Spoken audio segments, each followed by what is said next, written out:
Way! My new intro, it's a work in progress, by the way. Hello, everybody. Hello, viewer. Today it's a Sunday, January the 29th, 2023. I am Mr. Brown, and I trust you are all doing very well today. On this evening stream backslash podcast, we are discussing the goings on this week in pop culture and on the social media. And I must warn you, it gets more and more depressing each week. But before we begin, you can find us here on the YouTube, or if you prefer your entertainment in the podcast form, we are also on Spotify.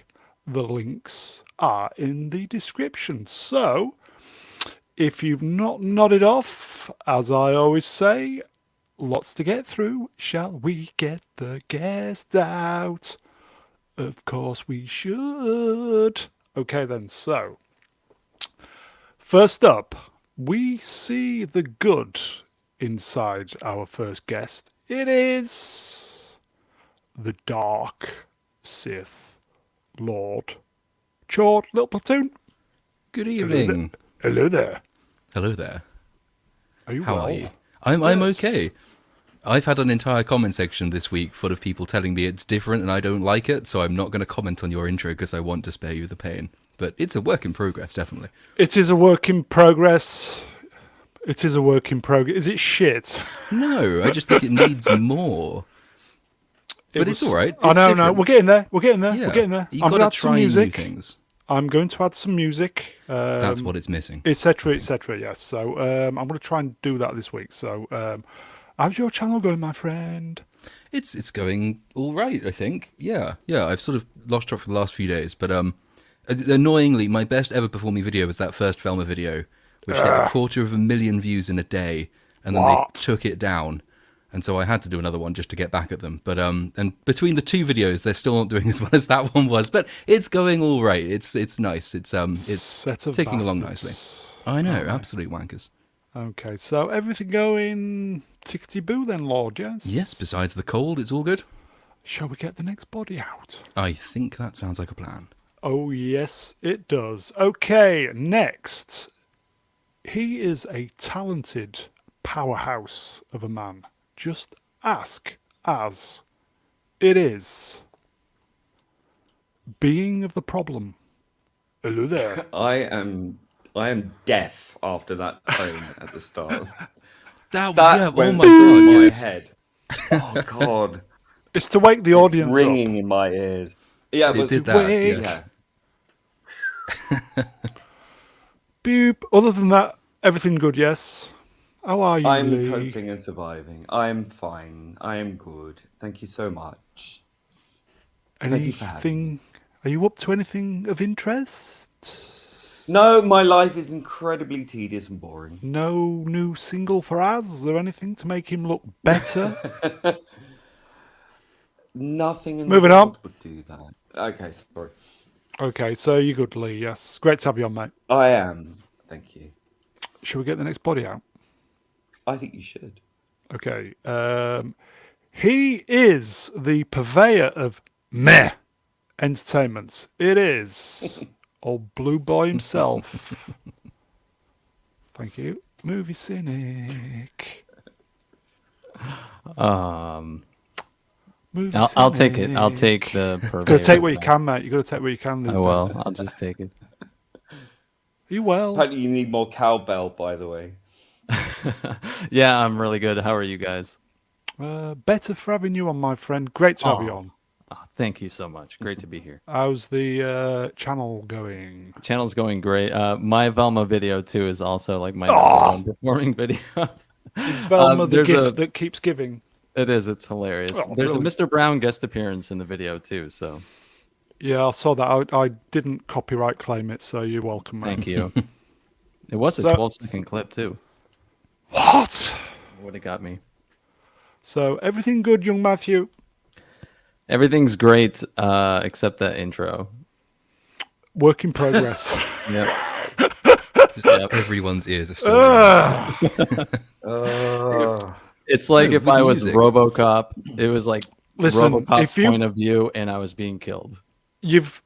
All of you in the chat have had a free ear test. You're welcome. If you can hear that bleep, you don't need to go to an ear specialist. So think my you're neighbours welcome. can hear now. that bleep. Yeah, you might need to go. My father can't hear it. Oh. Anyway, moving on. So you well, That's movie. probably Yes. 'cause you Should we played get it at him. Great. the next body outs? Let's do it. Okay, so from a VPN far, far away, it's the golden reach around droid of choice. It is Z3PO. Oh, good evening, Mr. Brown, sir. Hello there. Hello. I do like the new intro. It's very piercing. Like Uncle Owen on date night. I think the intro needs work, folks. I'll do my best for next week. So, you good, Z, yes? I am. I just have to get away the 3 dogs that have run to my door at the start of the intro.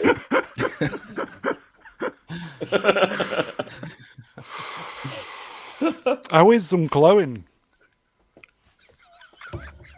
I think we'll just move on. Okay, so... I bet the Mega Geek didn't hear that bleep. And last but by no means least, he is the wise elder of the channel. You know the rest. Great Mega Geek himself, Ian David Diaz. Hello there. Oh, hello. Sorry. You're right, Ian. No, I just my ears was ringing because of that intro, so I hardly heard what you said just now. I was assuming you said hello. That's the thing. So there you go. You know, How's everyone tonight? We should It all have woke come out everybody up. shouting as though we'd been completely deafened, and now we can't hear anything that anybody else is I've saying. got heart palpitations. Yeah, that's because you're on here. There is that. Are you well, True. Ian? Yeah, I'm fine. I'm fine. I'm just gearing up because I haven't put anything on my channel for ages, so I'm going to put something on Friday. So Oh, nice. I'm hoping people will, watch it basically. And So what is it? it's a prologue to my web series, Rebecca Gold. So it's a 6-minute piece. Oh, it's in. Yeah, just with the new girl playing Rebecca. She's a and pretty then- girl. Yeah, she is, and hopefully at the end of this year. Sorry, go ahead. What's her pronouns, if any? You what, as a problem being would say. You what? She's a You what? You what? You what? You what? Yeah, so there you go. So I'm hoping at the end of this year I'll have season 2 ready for you guys. But in the meantime, you can watch a 6-minute introducing her, basically. So there you go. I will say all the guests' channel links are in the description. I strongly recommend you check out the Rebecca Gold channel. Oh, thank you very much, sir. Screw everybody else, just the Mega Geek. Yeah. Okay. So everybody's well. Shall we? Hello, chat. We can see you.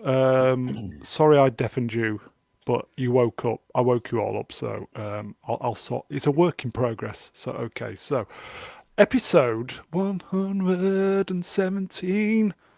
End of week musings.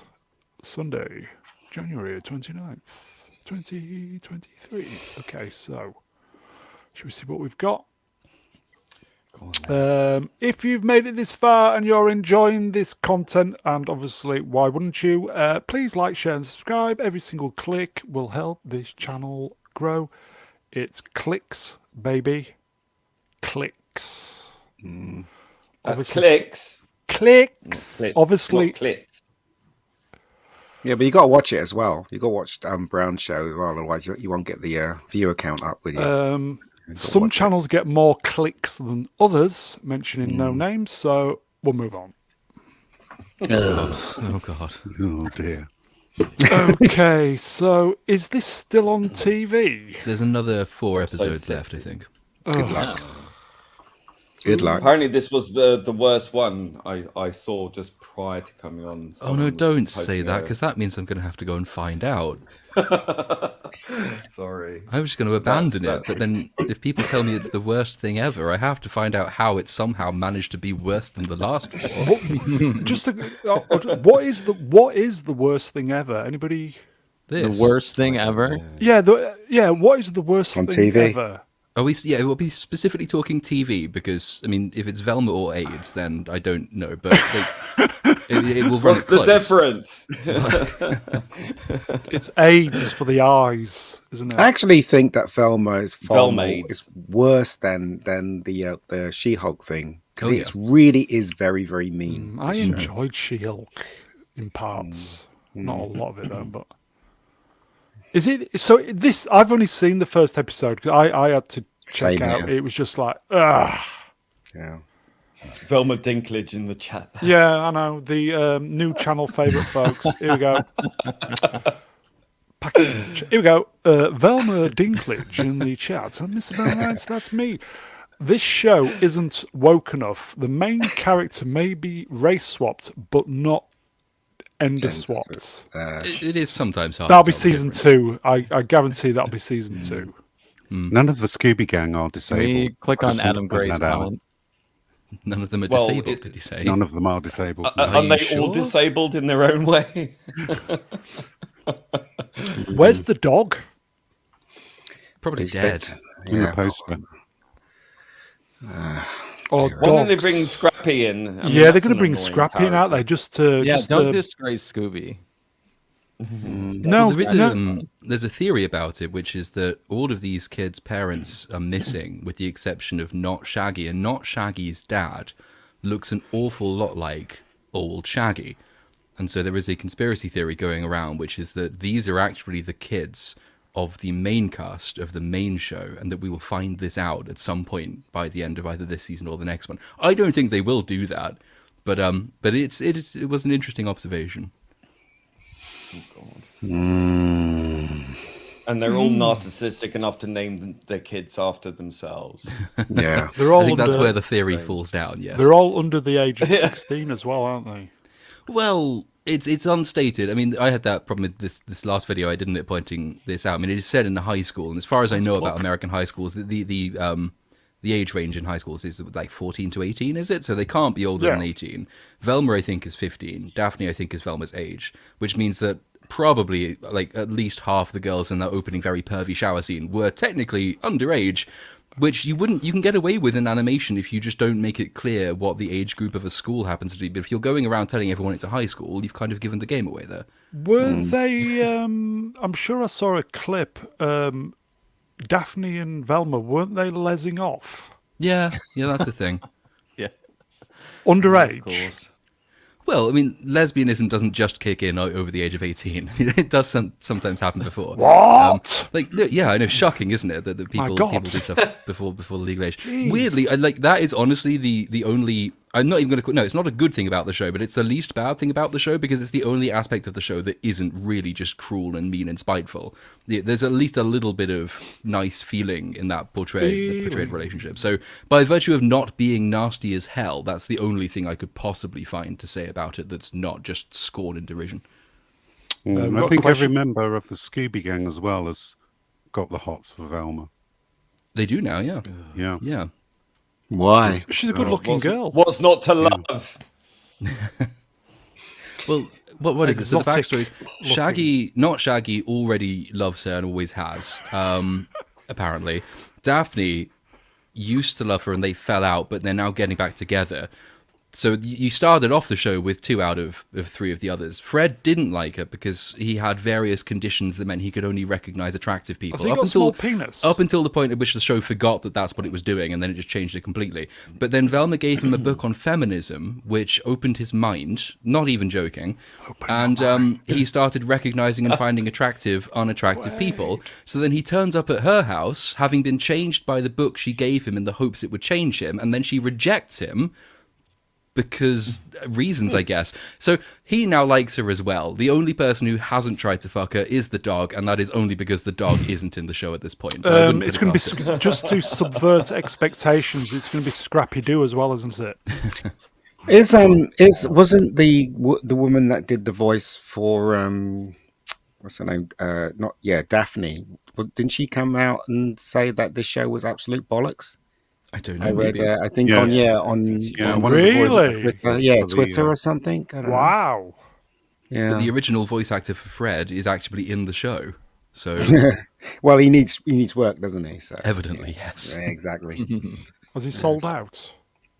What do you think? Yes. I don't know about you. I was kind of thinking about this the other day. When I was growing up in the 70s. Wait, wasn't that Casey Kasem? He's dead. No, Casey no, it Kasem wasn't, was it? Shaggy. did Shaggy's voice. Oh yeah. Sorry. When I was growing up in the 70s, watching Scooby-Doo, I was probably, 5, 6, 7. I was just thinking it wasn't diverse enough. Yeah. And this, for me, now is a wet dream. Right It's on. got everything. It's got everything I need from a show. It's got underage girls. That Yeah. wasn't what I was thinking it was. What do you think? I don't know. Now I think bad things, but moving on. As Moving on. Is this a psyop? No, I can see why people think that it's a psyop. But the only reason people think that it's a psyop is because it hits all of the main lines of your typical sort of intersectional feminism / Woko Haram ideology. It just doesn't do it with the kind of subtlety that these people normally like. That you can't actually say things about this ideology as clearly as this show does, because without fashion, the belief doesn't make any sense, and it's quite obviously absurd. This show just doesn't have the intelligence to portray that thing intelligently, and that's why people say it's a psyop. It's a very effective psyop, but the most effective psyop imaginable against this strand of the left is just listening to what they actually say, and that's why Velma is very effective. But the Do you girl think who this does the show voice is as for Velma, popular as they right? say it How is? Talking over each other. How does she feel? How did she feel? I mean, she must be a horrible person to write something like this, surely. Whatever you say, whatever comes out your mouth, or whatever you write, or whatever you create, is basically part of you. So when you look at Spielberg movies, it's about his family. Most of his films are about his family, right? Even the new one is about his family. The girl who wrote this, what does that say about her? She must be a really horrible person in real life. Cunty woman. Surely. Yeah. Well, I wouldn't go that she's far, not the sole writer, but she's quite clearly had a significant input in it, in the sense that there are a number of jokes, I think, that are deployed in this show that she also deployed when she was writing episodes of The Office, like babies being dressed up as vegetables. So it's quite clearly, she has a huge amount of artistic input into this show. The character is just her. So she's not... But it's hard to say exactly who's responsible for the war crime, because if you go to the credits, there's about 15 producers, about 16 executive producers, 5 assistant executive producers. There's directors, assistant directors, there's writers, assistant writers, assistants to the assistants of the writers and the producers and the directors, and it goes on and on and on. Which means that there just has to be... Are they all trans, those people that produce? I don't know, but we need some kind of Nuremberg trial to find out. But is this show is this show as popular as they make it out to be? Because they're trying to say that the analytics of people talking about it proves that it's a successful show. Everything is data driven. Everything is data driven. It's just that's data, the difference. Clicks. I think Disbrew did a video on this as well, which is that the claim going around that it's the most popular animated thing on HBO ever, forever, and for all time is largely nonsense, because HBO won't tell you how many people view the show, and the ratings agency they got in to tell the audience how popular the show was. That agency counts people talking about it on Twitter and people liking or commenting on social posts about the show as popularity. So when they say it's the most popular thing ever, what they mean is there's so many people talking about it. They don't mean that there's lots of people actually watching the show. And if you go into like my comment section, or I'm sure the Movie Cynic has the same thing, you will find people, to the extent anyone said they'd even started watching it, the vast majority say I didn't get past 5 minutes of episode 1, which because they're sane and sensible people with taste. So yeah, the popularity claim and the claim that hate watchers are supporting the show is not sustainable. Is any publicity good publicity then for this program? So they say. No, I don't think it is. Rubbish. I mean, nor do I. But not today, anyway. It's hard to monetize people hating about it on Twitter. Give it a go. So, well, they might try, but if HBO is selling to an investor, for example, the prospect of this incredibly popular animated show, and the investor turns around and says, okay, how many views is it getting? HBO will say, well, we're not telling you that. And so the investor will say, well, how do you know it's popular? And then HBO will say, because loads of people are talking about it on Twitter. And then all the investor has to do is go on Twitter and look at what people are saying about the show, and that's the popularity myth exploded. It's desperate damage control, really. Yeah, but do you reckon investors go that far? Because like most investors I know, right, and I know a few, right. They just they see an organisation and somebody recommends they put money in an organisation because they have so much money. They go, all right, I put a bit of money in there. They don't really investigate that far. I mean, I know. What's his name? Beckham. He put money into Avatar, and he didn't even know what he was putting money into. It was recommended to him. Well, do you know what I mean? That's how they operate, right? Because a lot of rich people are putting money into this thing, so they decide to put their money in that because it's a sure bet. It is. So I don't think investors the ultimate return on that, though, is of course because HBO Max is a streaming service. Yeah. And so the ultimate return on investment is how many subscribers have we got from Velma. And I don't believe HBO Max has told anyone how many subscribers have been generated on the back of Velma, but I'm willing to bet it's not a large number. Cancelling subscriptions, perhaps. Only the clever ones investigate, I think. Lord, have you got time to answer a question from Franco Walker? What's a PSYOP? PSYOP is PSY-OP. It's a psychological operation. It's a slightly conspiracy-ish term for attempting to trick people into thinking X, Y, Z. It's an attempt at manipulation. So a PSYOP in Velma's case, if Velma were a right-wing PSYOP, then what that would mean is that Velma is designed explicitly to ridicule the woke set in the minds of the audience. And portrayed as being given to us by the left themselves. Mind control to Major Probby. You see what I did there? No. Very good. Okay. Oh, almost. Yes. Are we... David Bowie. Are we recommending people should... Are we recommending people should watch this? No. Not under any circumstances whatsoever. There is the odd defense of this show, which is always fun. I found this article on out.com, and it's by someone named May Rude. And May Rude it says, I had to confirm this was not parody, and it's not. So Velma has been hated with the passion of 1,000 angry incels. People think this show is created by a brown woman who likes to talk, and they are looking for any excuse to hate on women like that. May Rude has a website, and on May Rude's website, and this is real because she also has a Twitter account. May Rude is fat, trans, Latina, lesbian, entertainment journalist, and cultural critic. Sounds like my type of they them. She's got all the things. She's got all the things. Everybody's a winner. She's written for BuzzFeed, so. Oh, of course. Yeah. She's consulted on award-winning comics and novels such as Lumberjanes, Bitch Planet, and I Hate Everyone But You. BuzzFeed recently announced that it's going to turn over a sizable part of its article writing to the chat AI bot thing. And its stock price rose by about 120% in a day. And if that's the kind of person who's writing for BuzzFeed, you can see why. But you wouldn't tell the difference anyway. Would AI work better for presenting? Maybe it'll work better for BuzzFeed because AI actually can write semi-sensible sentences from time to time. I have to ask the question, right? When I was younger, and I watched Scooby-Doo, as a 7-year-old or a 5-year-old, used to kind of gravitate towards Daphne because she was quite pretty. And the cartoons that came out when we were younger, the women the way they were drawn was drawn in a way where you like they looked great, right? And I don't know about cartoons today, especially the American cartoons. Why is everything so stylized and all women don't look all that? It's just, I don't understand what's going on with this world at all. Everybody looks ugly in Velma. I've only seen one episode. Welcome to my world. Okay. Yeah. Well, it's because the problem is that you've got animation's been sort of monopolized. So, and every studio that does a comedy animation wants to put the least effort possible into getting the maximum return possible, obviously. So they look at, what are the two biggest animated shows of the last 5-10 years? Well, Family Guy, Rick and Morty.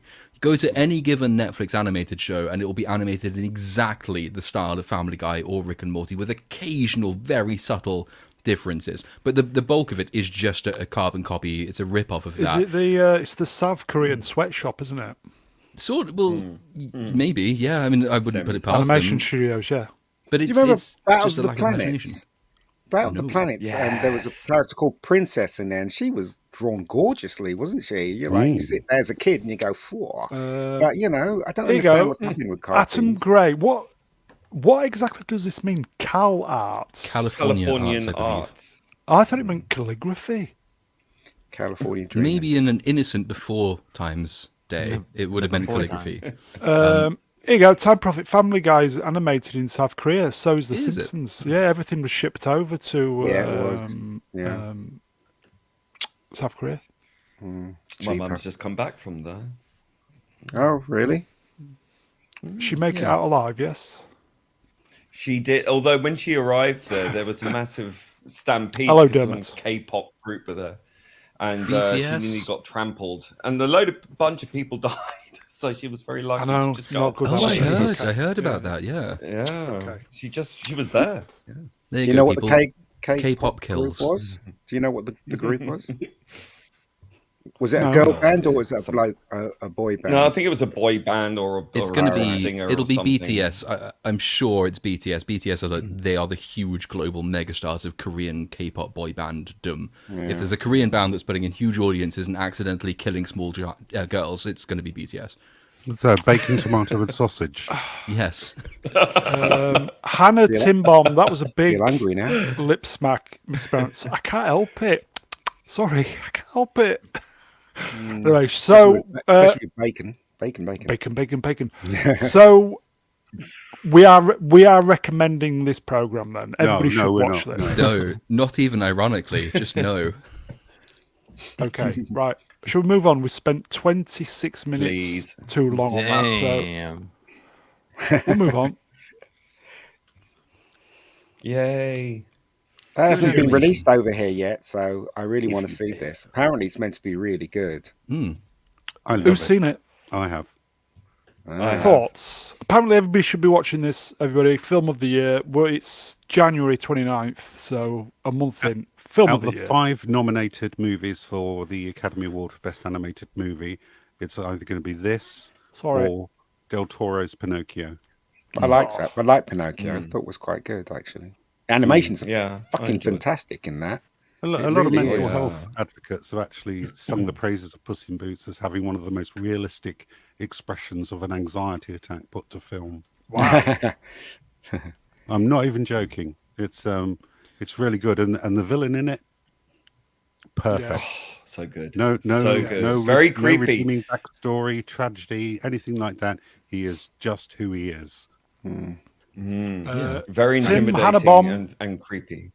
They seem to set him up incredibly well as well, because I've not seen the film yet, but I've seen the clips that have been released on Twitter and things. It does and look good. Rags told me off when I tried to bring this up on Open Bar, so apologies if this counts Oh, as a nice spoiler. plug. I don't Nice think plug, it does count as a spoiler. It's all on Twitter. But effectively, you have an ostensible opening big boss fight, and Puss in Boots just destroys the guy with ease. And then, of course, when you get the actual villain introduced and he can't do that, that's really, it sounds so simple, but actually it doesn't happen in many films these days. It's so simple to set up the villain by portraying your hero as great first. So you have the main character take down a gigantic monster flamboyantly and without much thought or effort. And then your villain, as soon as you show the hero is scared of your main villain, you already know, without the villain having to do anything, that this is a different proposition.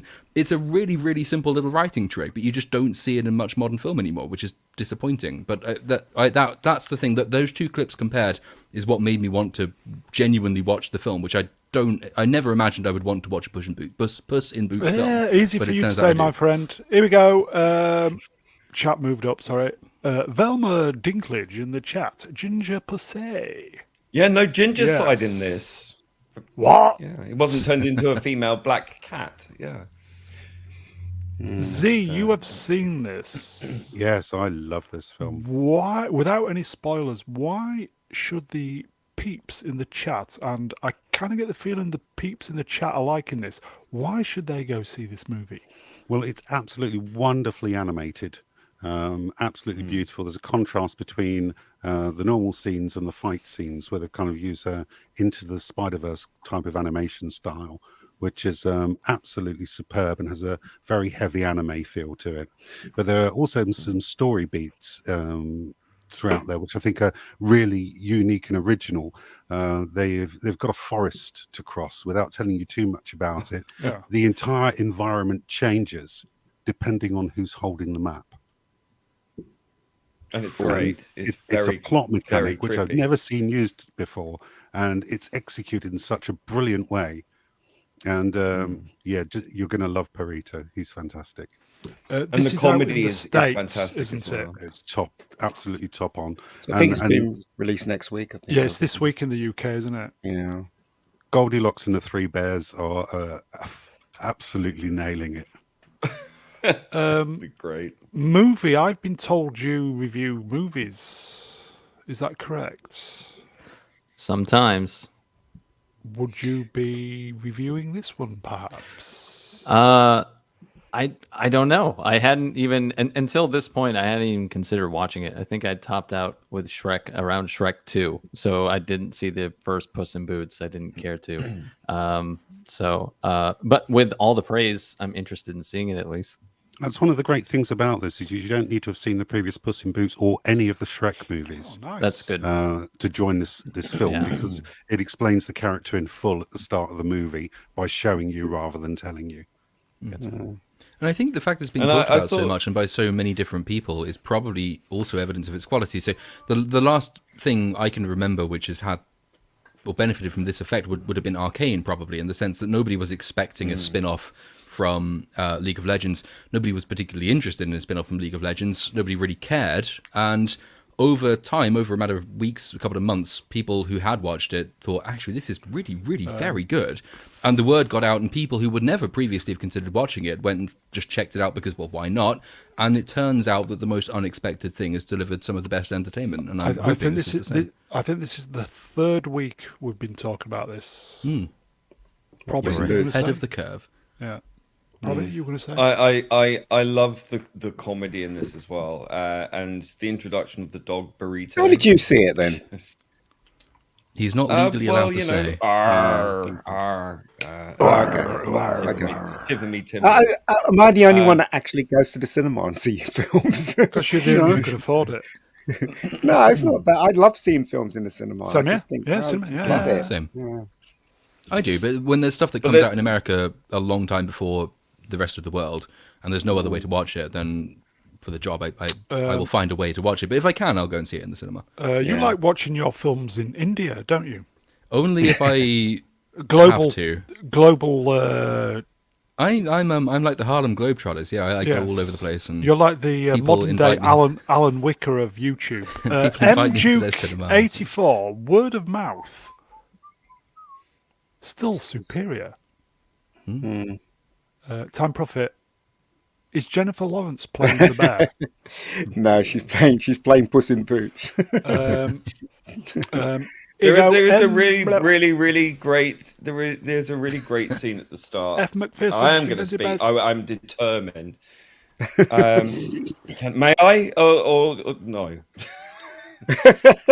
Get on with it. Go on, Robbie, go on. Thank you. Get on with it. There's a great scene at the start. I think it's one of the funniest scenes I've seen in a long time. Made me belly laugh, and it's all down to. I won't spoil it too much, but it is about the number of cats' lives. It's just such a beautiful, brilliant comic scene. It's all sort of done in sort of tableaus of different scenarios, and it's fantastic. It's really, really good fun. Thank you. You're welcome, brother. Oh no, it's back. Okay, so everybody, I kind of get the feeling we should be seeing Puss in Boots. Definitely. Because animation, they really do concentrate on every moment of the film. It did look very so good. much so than actually live action stuff, because there are frames and they have to make sure that the characters are drawn. They don't draw anymore, but so it's animation is far more detailed than actual live action stuff, isn't it?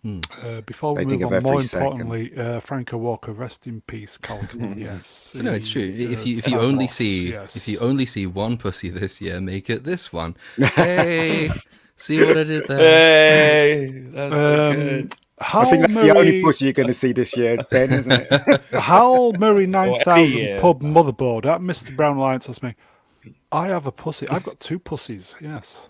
You've got 2? Yeah, I'm greedy, yes. Okay. Bitch. Okay, Filthy. so everybody go see it. That's an order. I'm definitely going to go and see it. I haven't seen this yet. Is this still on? Yeah, and it's Yes. going to be going for a little while now. It's been Yes, renewed, yeah. hasn't it, Yeah. for second season? Is 2 it good? episodes in the bag. Anyone tell me, is it, Who's is, watching it, it? is it good? Is it worth my time? You know, I thought I I've was going watched to the hate first it. 2. Stop speaking over each other. Z. I thought I was going to hate it, but I don't. I'm actually quite enjoying it so far, and it's remained quite faithful to the first game, which I played on the PS4. I'm sticking with it. It's not bad. Okay. Oh, nice. Okay, I'll give it a bash then. Lee? Yeah, I've watched the first 2 episodes. I thought the first episode was a bit slow, but the characters aren't incredibly sort of dislikable. I wanted to dislike them, but I didn't. It also has a scene, or the second episode has the actress from Fringe. Yeah, she's yeah. in I've noticed that. She's great. She's really good. She's lost her looks a bit. Ellie is. Yeah, well, you know, Easy. She's gotten few older, I years on guess. now, hasn't it? Yeah. We all get older, Yeah. mate. Yeah. But yeah, I mean, it's got some great scenes in there. You know, I was a bit, I wasn't very sure because of all the sort of zombie flicks that we've It's seen another over zombie the thing, years. isn't it? But you know, there are some really good light moments in there as well as the action scenes. It's quite heroic in some things. The first episode is quite heartbreaking as well. There's a lot of setup which pays off. And it sets the tone. I think it's very good. Yeah, I mean, absolutely. it And was slow. it's got a. but secondly, it's sorry. Z. Go on, Props. But- No, Z. Somebody, No, Z, Z. go on. I was going to say, it's got a nice addition to it, where at the beginning they do a flashback to events that have happened in the past, like them first identifying the fungus virus, and also even hypothesizing its existence back in the 60s. I which is liked the- those bits. Yeah, I think they're really good. particularly- I was not. I'm still not ever so sold on the rest of it. I actually think those are the best bits of it. I've not played the games, and I think you tend to find a lot of people who played the games are very, very passionately interested in this, not because they think it's going to pan out well, because The Last of Us 2 happened, but because they were very invested in The Last of Us 1, the characters, the dynamics, the relationships, and the story of that. The problem I find with it, having not played the games, is that besides the beginning of each episode, and probably the first act of episode 1, which did take its time, and it was about building up this sort of passive interest and this passive mystique and suspicion and then tension, and then everything very quickly collapses after that. As soon as you get past that bit, it becomes, in my mind anyway, quite a generic zombie thing. And like, if it was called The Walking Dead, you wouldn't be surprised, and you also wouldn't be very interested in that. It's solid. It's not bad. There's nothing very objectionable about it. Some of it's quite good. Some of the acting's quite good. Pedro Pascal, I think, is almost refusing to act at this point, in the sense that he sounds the same in every Is single he one of his wearing roles. a mask? Well, no, he's not. He refuses to wear a mask because he's too important for that, obviously. He's the Mandalorian, isn't But he? you see in the backdrop of that poster there, the way the city looks. So Yeah. the thing starts 20 years prior to its own present day. Pedro Pascal does not age in those 20 years, but in the 20 years, the buildings go from being modern day skyscrapers to looking like that. It's like He gets grey hair. age.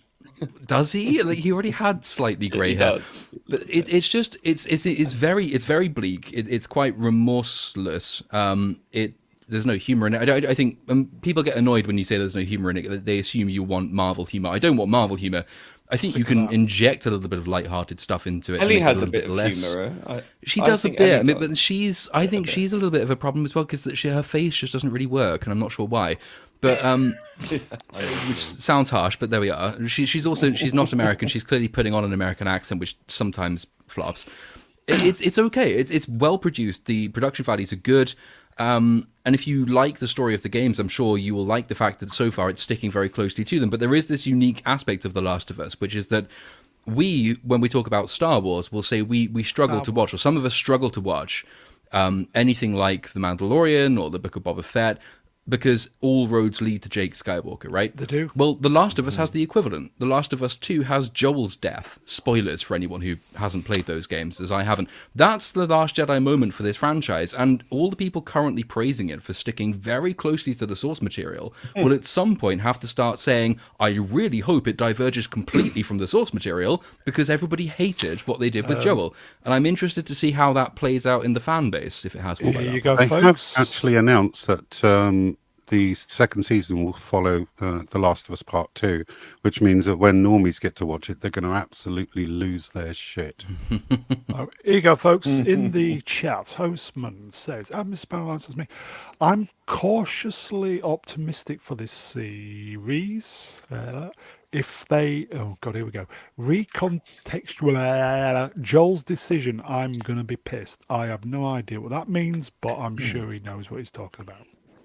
Well, if it's like all the other zombie stuff, then I'll give it a shot. But Yeah. I really did get tired of the zombie stuff. There was loads on screen at one moment, wasn't there? So I don't know. I'll give it a shot anyway. I'll see what it's like. This is closer to sort of season 1 and 2 of The Walking Dead, back when it had ideas and it cared what it was doing, and it's less like the shitter later series. So I'm not saying it's bad by any means. I'm just saying that I sort of instituted this Velma test for The Last of Us because I was always editing a Velma video while I was watching it.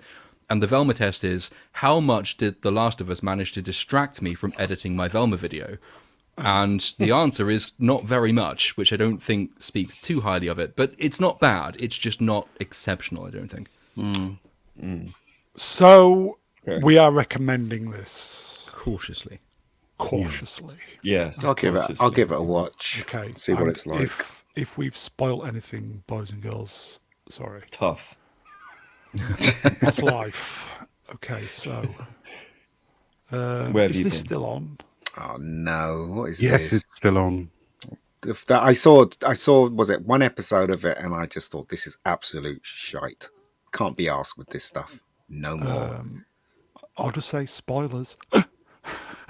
Z, It's go not on a then. spoiler to say it's rubbish because it is absolute nonsense. It's a little bit childish, this series. Yeah. The main character, Omega, is such a fuck nugget. I can't stand her. So excitable and doing absolutely stupid things that get her into trouble.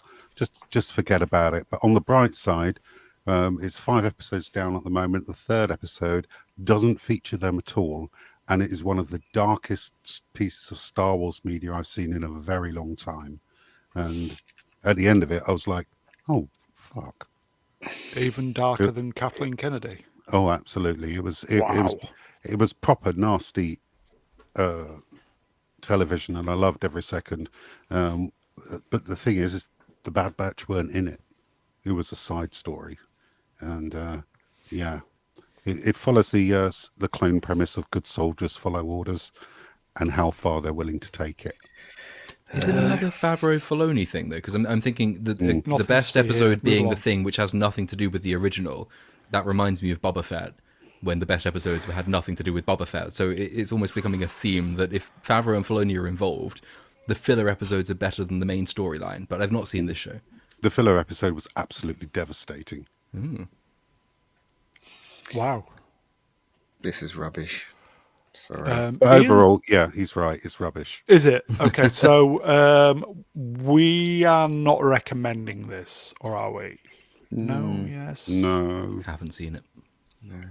I just can't stand the animation. Everything's a block. Everything is drawn like it's made out of a block of wood.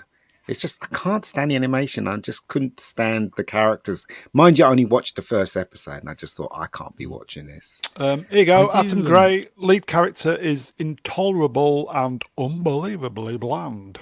I also get slightly annoyed at like some of the, just looking at the poster again because I've not seen the show, but the Rogue One had the weird laser bow and arrow that one of the characters who I like but can't remember the name of fires. This also has a laser bow and arrow, and I just look at it and I think, so the point of the original Star Wars design was that obviously it's very heavily influenced by old style technology, but you can at least see why that technology could be repurposed, because it still serves a basic fundamental function. Guns are an effective means of transmitting energy to a destination. Bows are much less effective than guns. I don't really understand the reason in universe why they would revert to laser bows when they already have laser rifles. Perhaps? Well, yeah, because it looks good is basically the reason why, right? But and I don't like that. That's sort of that's a really understated thing, but it's very anti-Star Wars in my mind. They don't have chip and pin in Andor, do they? Well, but also, they design it so it looks cool, but in as Ben is saying, it doesn't make any sense. Why would you have that weapon in that universe? There's so many better. I mean, what's his name? Chewie's got a crossbow, but it's like a gun, isn't it? It looks like a crossbow, but it's a gun, isn't it? So and it has very clearly bow. differential effects from the rest of the laser blasters. Like it has its own role in the universe. But it's like the bombers in drumroll The Last Jedi, which don't make any sense in the context of the show that they're portraying it. Obviously, George Lucas takes immense amounts of inspiration from World War II style Battle of Britain TIE fights. bombers, brilliant. But you already have TIE bombers and you already have Y-wings. The only reason Rian Johnson brings in bombers, B-wings, which make no sense in universe, is because he looked at what George Lucas did. He read about what George Lucas took inspiration from, and he thought, how can I make this like as much like that as possible? There's no actual imagination going in there. It's just, how do we put B-50 or BB, what were they, B-15 flight, the Flying Fortress, the old bomber? He had a fucking iron for a spaceship. But a lot of thought, like when James Cameron was making Aliens, a lot of thought went into the weapons that was created for aliens. And this is the thing, you see, there's so many people working on Disney stuff, especially people, inexperienced people. This is what we're getting. Because they don't know shit about life. They don't know. And they think they're so clever. But anyway, okay. Bad Batch, moving on. Okay. Mr. Cynic. Oh. So, what are you recommending today, then, the Movie Cynic recommends at the Movie Cynic. Over to you, Blue Boy. Okay, so today the Movie Cynic is going to recommend a TV show, and it's called The White Lotus. And is it that? That is the one. It's on HBO. Whoops. Hang on just a second. Something has come unplugged. Did someone score in your American football game? I'm sorry. Something came unplugged. I couldn't hear myself. This is an anthology series, and it was originally just going to be one season, but it got such high ratings they renewed it for another one, and now they're doing a third. The second season just wrapped, and the White Lotus is a high-end hotel chain all around the world for the ultra rich, and each series is 6 or 7 episodes long, and it follows multiple story threads. Of people doing various wild things. It really varies. Everyone's up to something different, but they all cross paths. And if you are a fan of like late 90s, early 2000s kind of American indie movies, you'll see a lot of inspiration from like Paul Thomas Anderson in this and Wes Anderson. The music really, really drives the first season in particular. And they're all small scale stories, but the music really amplifies everything. And I was really impressed that like the level of anxiety a simple conversation can really induce. I thought it was really well done. And I suspected, because of how well the music's integrated into the show, that it was probably a single creator behind it. And it was. Okay. It was a writer-director. So highly recommended. Just brilliant show. 2 totally different stories, but equally entertaining. In the chat, John... No. John Z, or is it John Z? Is that a time-traveling Vespa scooter? I don't think so. Is this a crossover between this program and the Book of Boba Fett? I don't think so. It looks similar like to the iron he flies, yeah. But this is as far as genre too, so it's a dark comedy for sure. Yeah. A dark comedy, yeah. I know what you're into now. So you're into these kind of movies and these kind of tones of because like last week you recommended something that was kind of like this same kind of tone or similar kind of tone. The last yes one and no. Like I just went and saw Infinity Mirror last night, which is a new Mia Goth horror movie because I'm really into there you go. horror film. Right, but I hated it, and I went and saw Black Adam where a bunch of people left the theater. I've never been in a movie where more people left the theater. It got down to like 3 people. Oh wow! By the end, there was one person that hung. Well, how many were in when it started? 4. It was a reasonable amount. Like it's still an indie film or whatever, but so it was like a half-filled theater, and it got down to 3 people. So, question: has anybody actually ever walked out of a film? Yeah, me. I know you. Yeah. Okay, Blue. Which film have you walked out of? Do you remember the movie The Day After Tomorrow, the like disaster movie? Yes. Oh, yes. I walked hate out that of film. that. Yeah. I walked out of that movie. Ian, which one did you remind us? What is it? Wakanda Forever. What an insult to black people. People in the lovely people in the chat. Name the film you've walked out of. Lord? Have I ever walked out of a film? I don't think I have. Not from the cinema.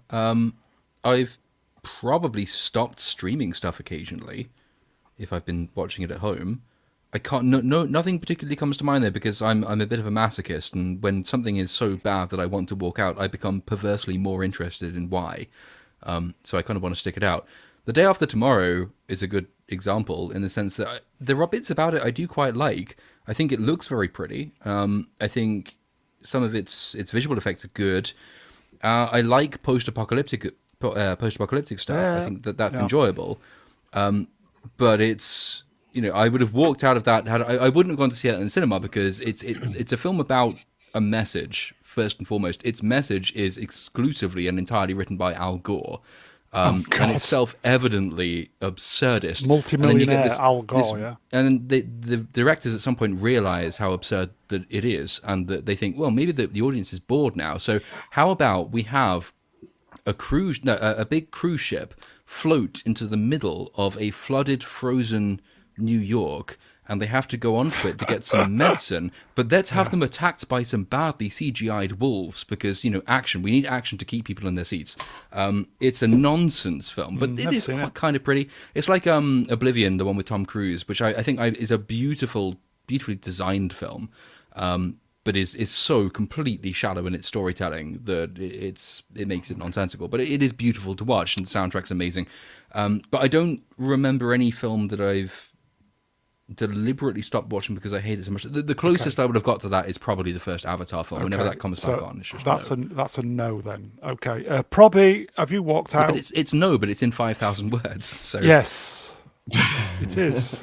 But that's your style, Ben. That's your style, mate. Probby. I don't think they want me to talk. No, I do. I do. No, you don't. Please just want to talk over me. No, please talk all over me, please. You're racist. Anyway, no, I'm a bigot. I'm a Jason. Moving on. You're all the things. Yes. No, but I wanted to. I nearly did. I see you're doing it. I knew it. It's a conspiracy theory. I can't No, I wanted to. I nearly walked out of Dark Phoenix. It was so abysmal. I just couldn't believe what I was watching. It was terrible. Z, and I fell asleep during what do you call it? What was that alien prequel rubbish? Requiem, Alien Covenant, Prometheus, Prometheus, Covenant. Yeah, that was Covenant. One of them. Yeah, nearly fell asleep watching that. Z, I assume you walked out of the prequels. The what? Prequels, Star Wars prequels. No, I loved them. Okay. Sequels? The sequels? Or any of them? Prequels. Prequels, I went to the cinema to watch all 3. Have you walked out of any film then? Have yes. you shut down? I walked out of A Night at the Roxbury because I thought it was garbage. Oh yes, I Cloverfield had to suffer it, and the cinema was half full, and by the middle of the film, there were only 2 people left in the cinema. That's how bad that film was. Yeah. I'm Here you go. going to revise my answer. I think is it Moonfall, the Roland Emmerich film with with Halle Berry. Halle Berry's in Berry, it. yeah, that was That is one. I was watching it at home, and it's the only time that it was so utterly awful that I thought, I could be doing anything else with my time other than this. I could be masturbating. I could be watching Match of the Day. It could be literally anything. I could be pulling my own fingernails out. It would be better than this film. You could be drinking a glass. I can't even enjoy it. The thing is, I'd already drunk a lot of port by that point, and somehow being drunk didn't improve it. In the I liked it. It was bad, but I liked it. Really? Why did you like it? I just like the moon crashing thing.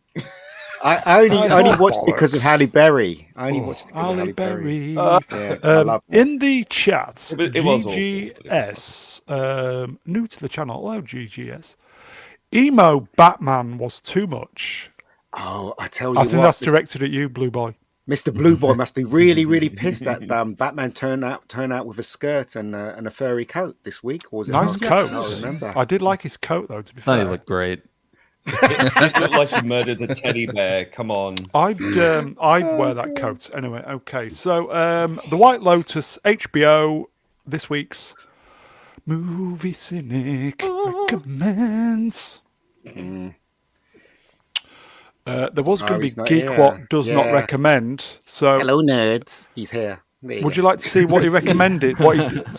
Geek What Does Not Recommend. This is what is obviously he's not here. This is what he recommended not to watch. What's that? Nothing. It's a big screen. What? So Nerds. I can't be here, nerds. I'm sorry. Does that mean we have to watch everything? I don't know. yeah, this is what the folks have been waiting for. This is what they want. Is it? It's only you, mate. It's only This is what they've been waiting for. F. McPherson, especially. This is what they've been waiting for. Mm-hmm. Lord Cords. So you keep telling us. Can we get to it now? At the Little Platoon. We'll just quickly do one politics story. Oh, God. Lord, did you see this? Mr. Ex-Prime Minister taking the piss a bit. I've been slightly out of the loop. I'm a politics aficionado, but the last month, 2 months, maybe even 3 months, I just thought it's all nonsense and I can't be bothered. I have better things to be doing with time. As far as I know, though, because I still read this stuff even though I hate it, the argument here is that, well, Boris Johnson is currently facing an investigation by a Parliamentary Standards Committee. He is, and I think there's a legal issue that comes into play as well, so he's obviously had to take on lawyers for that. So he's tried to take on lawyers to defend himself against allegations that I think the proximate one is that he misled Parliament over Cake Gate or whatever the fuck we're calling it. And the taxpayer is going to have to pick that up. That's actually not that unusual in Parliament and in politics, in the sense that MPs or government ministers in particular, who are defending themselves against charges brought against them whilst they are government ministers, will typically have recourse to government money to do that. That's not unusual. I think what's unusual is the particular charge, the fact that he's no longer Prime Minister, but is defending himself against charges made against him while he was, and the amount of money that's involved. But the amount of money that's involved is largely drummed up by the people who want to sue him to begin with. So it's a story and a non-story at the same time. The facts, this story from Apple News, the one that AC Grayling, who is an idiot, has retweeted, is that Boris earns a lot of money and surely can afford to fund this himself. Yeah. That's true, but the principle sort of stands in that ex-ministers do typically have access to taxpayers' money, effectively government funds, to defend themselves. So I'm not really sure how much of a story it is. AC Grayling is retweeting this because AC Grayling is a Romaniac idiot and basically insane at this point. But he does have a scintilla of a point in the sense that a man who earns £1 million in 6 weeks probably shouldn't be taking taxpayer money. And if Boris wanted to repair his reputation, he would stop taking taxpayer money and fund it out of his own pocket. I think is he going to be Prime Minister again? I thought you said you didn't know about this stuff, Ben. Well, he doesn't. I resent knowing about it. That's the difference. Right, okay. I try not to read it, and I eventually end up reading it. In a nutshell, in a nutshell, he's done a couple of speeches was it £300,000 or something or whatever. He's got a book coming out, so he's got a upfront payment. So he does. I mean, he makes a lot of money. He thinks of himself as this Churchillian figure, though. I think he thinks that there will come a time when he could come back into frontline politics and lead the Conservative Party again in the way that Churchill did. I'm sure he thinks at the moment he's in his years in the wilderness period. Churchill, funnily enough, also struggled for cash despite being incredibly rich. He made speeches, he wrote books, he got a Nobel Prize for Literature, he made an immense amount of money, but he spent lots and lots and lots of money on whiskey and brandy and cigars and port. Very big houses. Less port with Churchill, but he was also struggling for cash. It's not he that they're also came struggling. back. It's not that they're struggling for cash. Rich people. Lifestyles. I know a lot of people that have a lot of disposable cash. They just don't want to spend their money. That's why they're rich. Exactly. It's not that. Yeah, it's just that. F. McPherson in the chat at Mr. Spellline says to me, why is fat Robert Redford on the screen? Sorry, we don't fat shame people on this channel. Unless it's Boris, in which case it's exactly. fine. I think he will come back at some stage. I don't think that there's a clamour to have him back already because the Tories are about to be wiped out in an election. I think Boris will look at Churchill's past. Churchill was not brought back prematurely. Churchill was brought back to bring them back from the abyss. They are not yet in the abyss. I think they will be wiped out in the next election.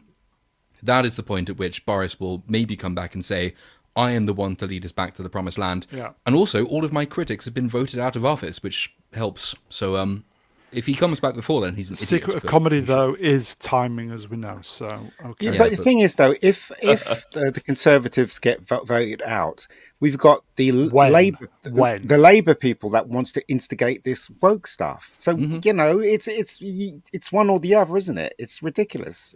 Politics is so ridiculous. The Tories have already instituted most of the woke stuff, which is part of the reason they're about to be wiped out. If you're only doing what the Labour Party will do if they get elected, why should we vote for you?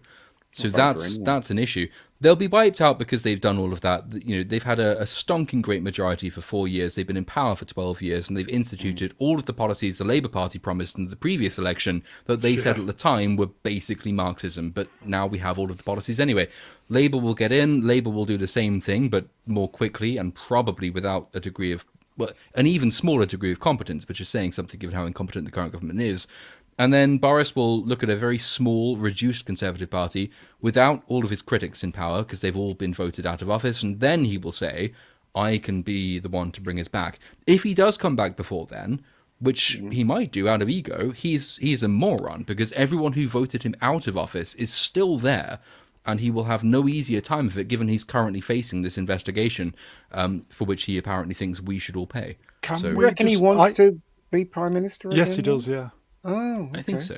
Yeah. Can we just not make politics go away? I just have somebody running the country as a business. You know what? Somebody said to me once, if there's going to be a war, why don't you take the prime ministers of the world who wants that war and put them in a ring and let them duke it out, rather than us suffering? Do you know what I mean? No, that's a better My grandmother used to say that. She said, give them all a gun each, and whoever comes out is the last winner. man standing. Then you shoot them for a war crime.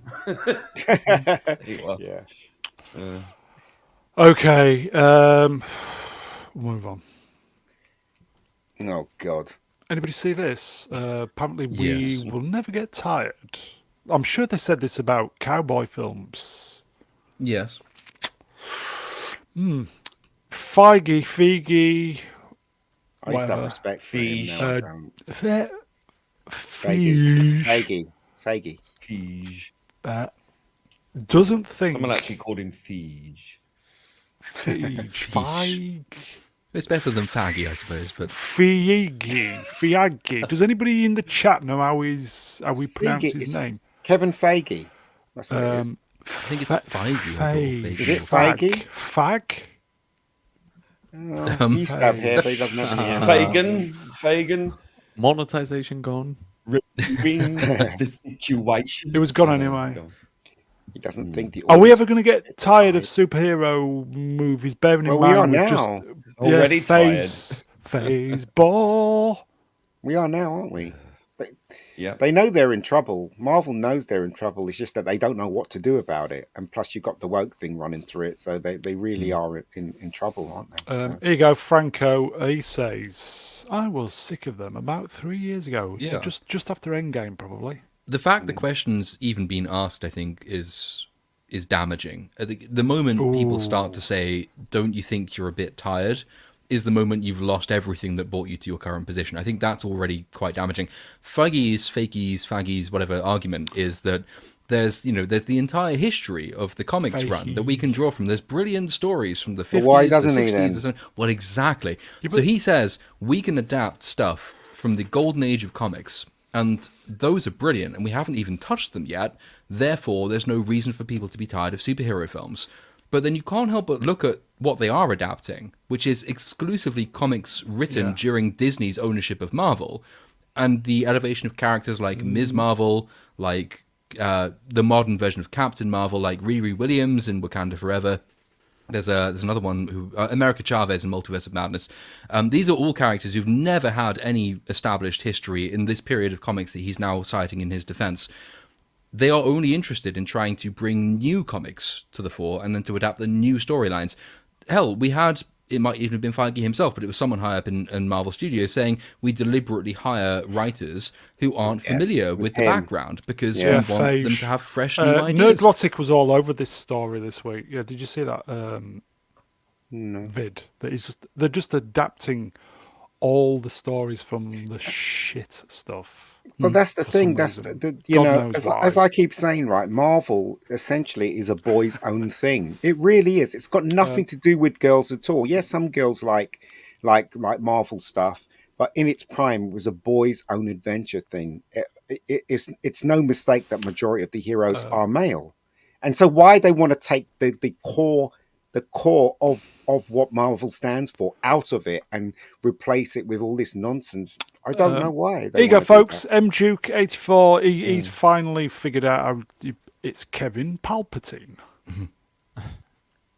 Is that Spider-Man written behind him, isn't it? I think the most successful Marvel that owned by Sony? Yeah, it was Sony, not Marvel. Exactly. I think the fatigue question it's slightly separate. I mean, so if you ask Mauler will tell you that the problem we have is we have bad writing fatigue, and that's the reason that these things fail. And I understand that point. The problem with that point is that it doesn't really address why we have bad writing in the first place. There is a specific kind of fatigue that sets in. With that, go ahead. Yeah. Up until Phase 4, we had all the 3 phases, all well written, great films, finished with Endgame. Mm-hmm. That's where it started, though. Endgame had some really woke. They should have rested it. Yeah. Because we were fatigued because every movie we went to see seemed to be a superhero movie. And I remember I said to my friend when I was walking out, I think out of the theatre, I think I want to see some normal films for a while. No, you know when I noticed it, it was at the end of what's the one before Endgame? Infinity War. Infinity War, right? And when it was creeping Nick in Fury he got the signal and he picked it up. That should have said Fantastic Four on it. And I bet you any money it did say Fantastic Four, right? But because all this crap was coming into the movies, they put Miss Marvel instead. Yeah. Right. If they stuck with the comics and the history of the comics and the lore of the comics, it would have been Fantastic Four. We would have had a Fantastic Four now. They would have been part of Endgame. Then it would have gone better. But all this stuff started creeping in from that moment on. It's a chicken and egg problem because I agree with you, Brown, in the sense that I think there you go. That there is GGS, the same thing. Yeah, here we go. Yeah, we need more interesting music. I agree with you in that I think that there's a specific style to superhero films that will get tiring of its own accord. Mauler's point would be that the reason we're currently tired of the MCU isn't because we've reached that point. It's because the most recent MCU films have all been terribly written. I think the middle ground between those is that the longer your cinematic era lasts, the better your writing has to get. There's going to be an inevitable amount of fatigue that sets in just with the superhero style, which is what you're talking about. Like, you want to see a normal movie for a change, and I feel that too. where he's right in saying that it would have been better had the films been written better, but you have to then look back at previous eras of filmmaking. Why did Westerns die? Was it because they just became terribly written? Well, why did they become terribly written? Did they just run out of ideas of stories to adapt? I think it was the idea things with Westerns. Yeah. They should have just rested it. Just rest it for rest it for 3-4 years. People would have come back refreshed. They could have had those 3-4 years to come up with some good ideas. I just think it's just the Disney thing. They just churn it out. I think it's the talent that is missing. Lack of it. The lack of talent that's missing from the dates. Let's face it, right? Spider-Man: No Way Home. There were so many holes in that, but because you had a really talented director directing it, and if you look at that film very carefully, you can see it's well directed. Yeah. Very, very well directed, and it was entertaining, and it had member berries in it, that kind of that we love, and that's why it worked so well. That's why people went to see it, and that's the thing. I think it's because Anthony, of lack of oversaturation makes for low quality. It does.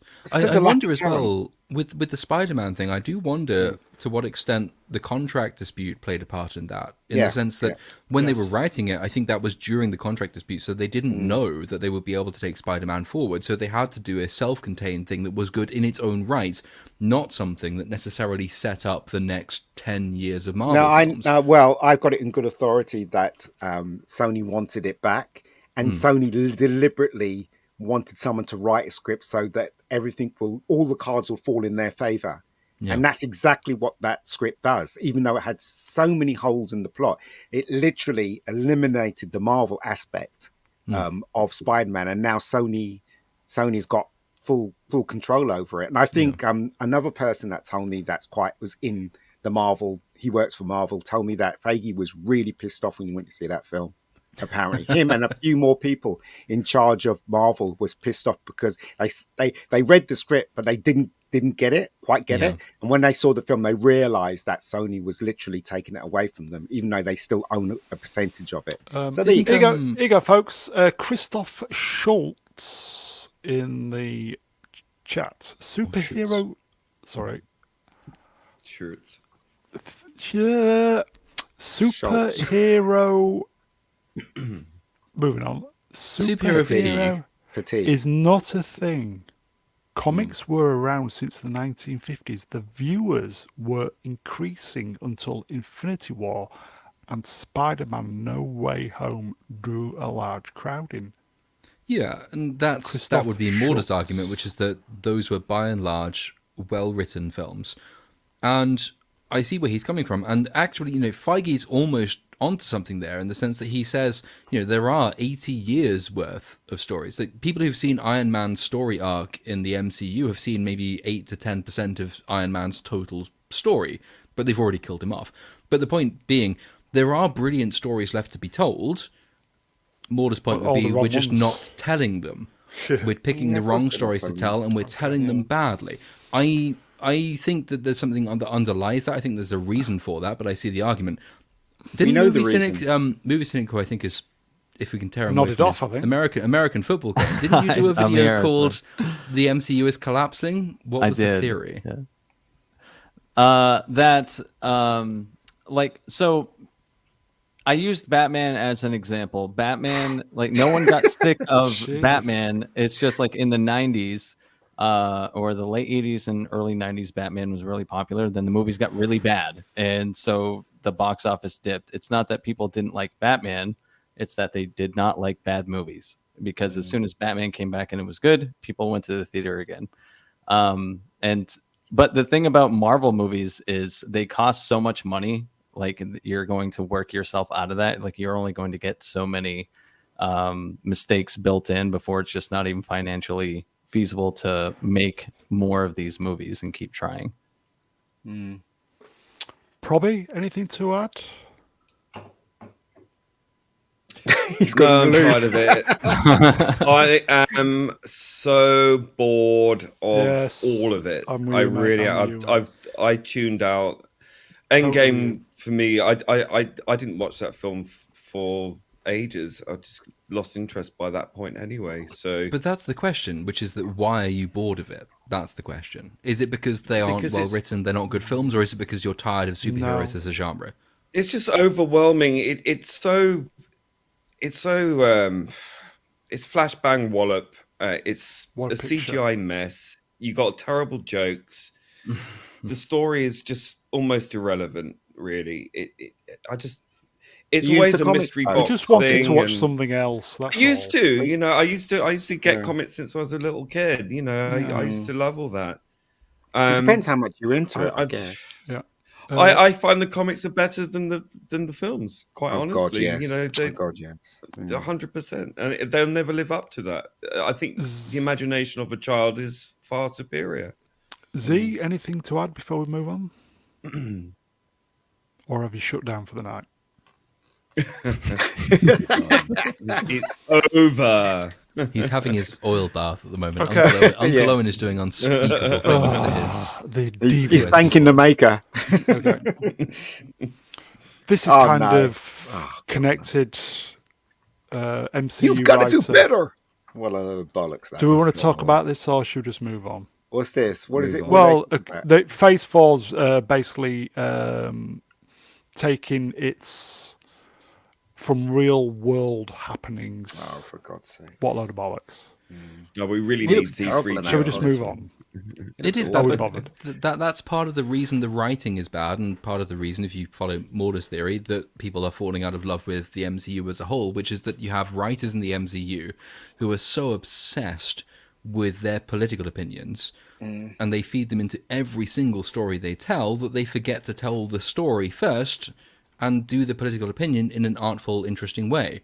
So if you've got MCU writers in Phase 4 who are solely obsessed with the way America's current politics is going, you're not telling universal stories, you're not telling timeless stories, you are preaching to an already converted audience, and the rest of the audience who isn't converted isn't going to be convinced by what you're doing because you're not telling them the good stories that they got involved with in the first place. So, yeah. Also, you've got to be who goes to see who's...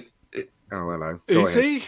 Go ahead. No, I'm good at this. Go on, carry on. Well, talking over people. Saying, you've got to be invested in the comic world. The reason why I like these films is because I knew the comics like the back of my hand. And the thing that really got me excited is when in Endgame, when Captain America says "Avengers Assemble," and then they run towards the villains, and that's just like a splash page in the comics. I never thought I'd saw that in my life. The women one, the women version. Well, that's rubbish, and yet that happens. So you've got to be into comics. You've got to be into the subject matter to write something that's really good. And if you want to add politics in it, you've got to know the subject matter to do it properly. But these people, you only know one side. Do you know what I mean? You've got characters from comic books that have political things in there or social issues. Cloak and Dagger, for example, was a particularly heavy what about this subject one? matter. Snowflake, laden. Safe Space. Yeah, well, make that movie. I'll watch that. I'd watch that. But no one goes to see a superhero movie to be preached at. That's right. For what is ostensibly a very skewed, confused morality. It's a morality that everyone on the surface really kind of agrees with, but the underlying message behind it is Marxism good, capitalism bad, and it's just so overtly obvious and tedious. Well, no one's really interested. Ultimately, movies are about dreams that you think or you want to be part of. Like, for instance, when you saw Iron Man, as I know my nieces, when I saw Iron Man, and when I saw Iron Man, the only thing I could think about is, wouldn't it be cool to have that suit? Wouldn't it be cool to fly around? And that is the hook. That is the hook with these films. It'd be cool to be Captain America. It'd be cool to be Iron Man. It'd be cool to be this. It'd be cool to see that. Whatever. But once you start taking it out and you start adding the politics over what people want to see and what people are connected to, then you're on a road to nowhere, aren't you? And the superheroes aren't cool anymore. They're not cool. Yeah. No one wants to be a social justice warrior because it's not cool. It really isn't. Well, that's not superheroes themselves. That's SJW superheroes, which is different. I'm with the Time Prophet in the sense that I got into superhero films through the MCU. I've never been a big comics reader. I don't get on with the genre. but the movies are being adapted from somewhere, and that's what storytelling medium do you prefer? The films that adapt comics are still adapting from something. They are adapting from the comics. I don't like comics as a medium personally. I don't get on with comics as a medium. That's not how I choose to consume media. I liked the MCU phases 1 to 3, despite not having read the comics, because they did tell good stories. But there is the political thing is an interesting one, because if you go to, for example, Captain America and the Winter Soldier, great film, which is a good film, it's also quite a political film. But what's the issue it's dealing with there? The issue it's dealing with there is a universal one. It's mass surveillance, it's government control, it's how the fundamental question it's asking is, do you trust the people in charge of you to have ultimate power over you? That's an eternal question. You can find those questions in the plays of the ancient Greeks. You can find them in the plays of the ancient Chinese. That's an eternal question.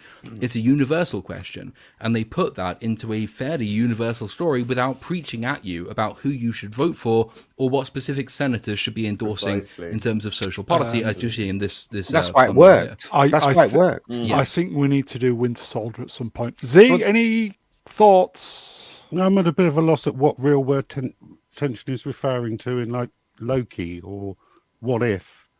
Yeah. Well, they weren't concentrating on that, were they? They were just trying to. Is he just making it up? Yeah, the real world tension in Doctor Strange and the Multiverse of Madness. Not seeing any real world tension in that. Or I Am Groot. It's a contrivance, a pure contrivance. It's the only thing that I've shoehorned in throughout Phase 4 is the male characters who are supposed to be leads in their own film being replaced by women, other characters, like Loki being replaced by Sylvie, Hawkeye being replaced by Kate Bishop, Moon Knight even replaced by Scarlet Scarab, and Doctor Strange, he was a passenger in his own film. He was. It was essentially a Scarlet Witch movie. And also, Doctor Strange in Spider-Man No Way Home was not Doctor Strange. He was so stupid. He was incredibly stupid. Do you know what I mean? It's like, where did that come from? Here you go, GGS. I didn't enjoy Doctor Strange. I haven't seen the second one, and I like the first one. I loved it. The second one, forget it. I can't be bothered. Yeah. Okay. And it was so bad that Morda did a 6.5 hour video tearing that film apart, and I can understand why. 6.5. I think it was 6.5. It might have been 6, but it was 6+ hours.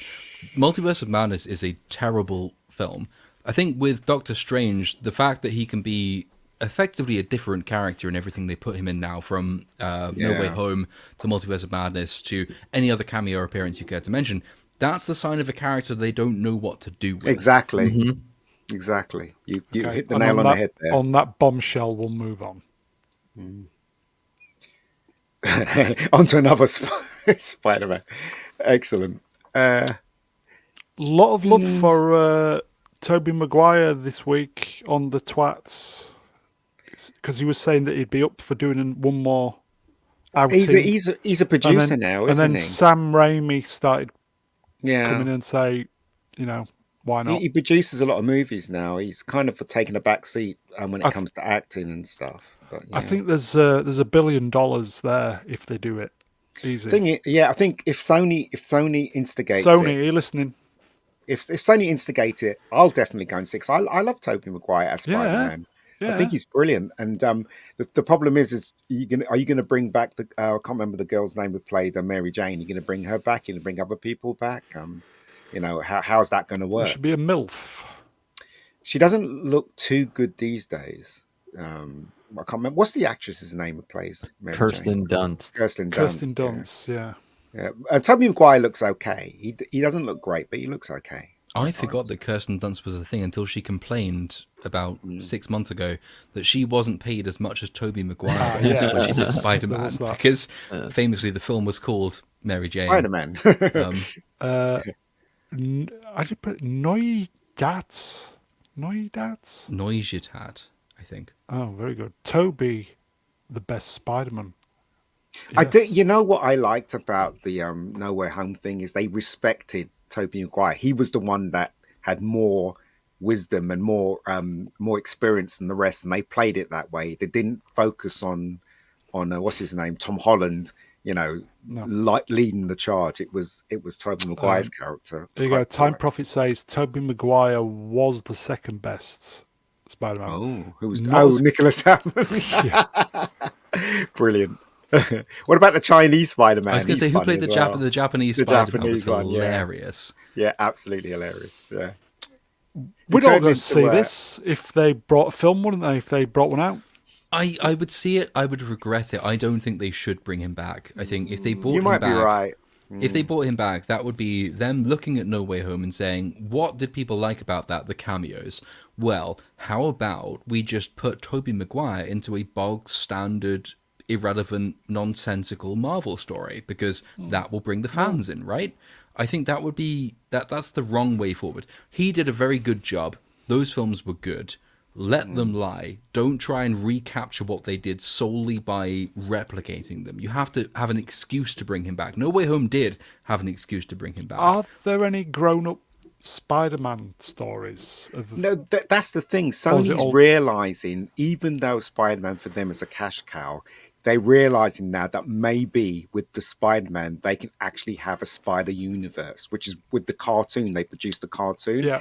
And now they're thinking, maybe we can do the same thing with the live action thing. And believe you me, they are thinking about it. And I wouldn't be surprised if they did instigate this. If they brought especially him back, with Andrew as well. I could see it being in the role of the older Spider-Man in a live action film with Miles Morales as the head.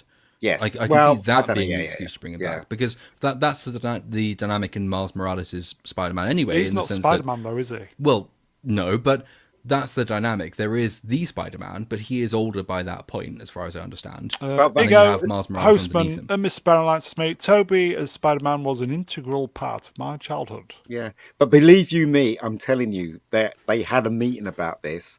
A board meeting, and they're all saying we should get Toby back because it's money, because Sony's all about the money. $1 billion in the bank straight off. Yeah. Exactly. Okay. So. Anything to add, anybody? Shall we move on? Maybe not. Oh god. The snooze fest that is the Oscars. Who's hosting it? Anybody know?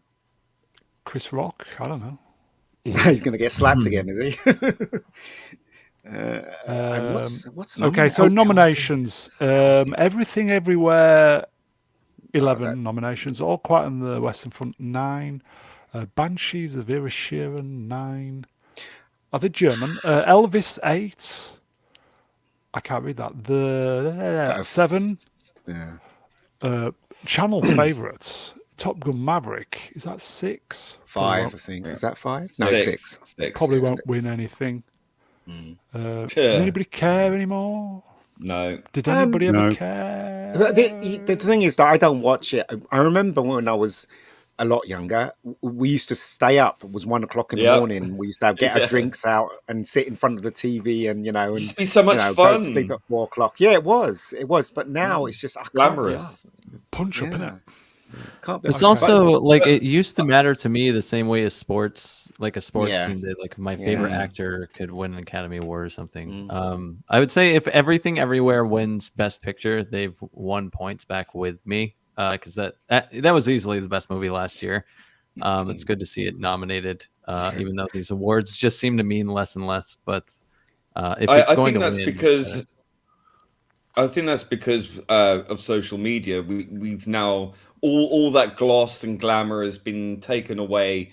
The curtain has slipped back, and we see these actors and filmmakers for what they are—a bunch of wankers, maniacs. It's also become it's a status game. The number of films nominated for Oscars. There's a whole genre of film which is only created for the Oscars. It's not a film anyone would actually go and see. It's just a film that they know that the arbiters of the Oscars will like because it's on message, or it's intelligent, or it's deep, or it has some kind of thing to convey that is not appreciable by a mass audience. And the Oscars committee seems to have decided that the Oscars is fundamentally to reward brilliant films that nobody has ever seen and would never watch because no one's interested, as opposed to rewarding films that people actually like. Top Gun Maverick. That's the difference. Well, I Yeah, think so- that's there as a token gesture. Right, Avatar here you is go, up for folks. Best Picture. Super chat, Appion, $1.99. Can you play the Italian Spider-Man trailer? Not without getting copyright you struck. get, No. yeah, you get struck. I didn't like didn't know there was everything one, and I don't everywhere have the all at technology. once. I really didn't like it. But if I had to pick which films would win Oscars, I would go Elvis #1 definitely, because that was still to watch absolutely that, brilliant. Yeah. Top Gun would be second for me. I don't know what that was. It the Banshee? I don't even know what that film Banshees is. of Inisherin. And All Quiet on the Western Front, did that get released in the cinema? Because one of the criteria of actually getting nominated for an Oscar is that the film is released in the they'd cinema. have put that on a very, very limited, wouldn't they? Because it was Netflix. Gothic Analog. I don't think I've ever given a crap about the Oscars. Yeah, I think they've relaxed the rules on streaming films because Turning Red is nominated in the animated character category, and that was straight to streaming. The movie fucking sucked. I'd laugh It if was- Glass Onion won.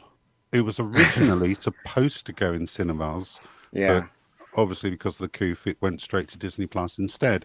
So that's got a nomination, and I don't know why. Well, that's the way it goes, I guess. Oscars is not what it used to Okay. be, put it that way. No. I hope Top Gun Maverick wins something. Well, it better do, because as I said, Elvis and Top Gun Maverick for me is the better films than the rest that's on that Yeah. list. I think The Way of Water is up for Best Picture, which is It is. a source of some irritation. Well, there you go. Speaking of Oh, for- that, are you sure you've not seen these slides? Avatar: The Way of Water, box office 750.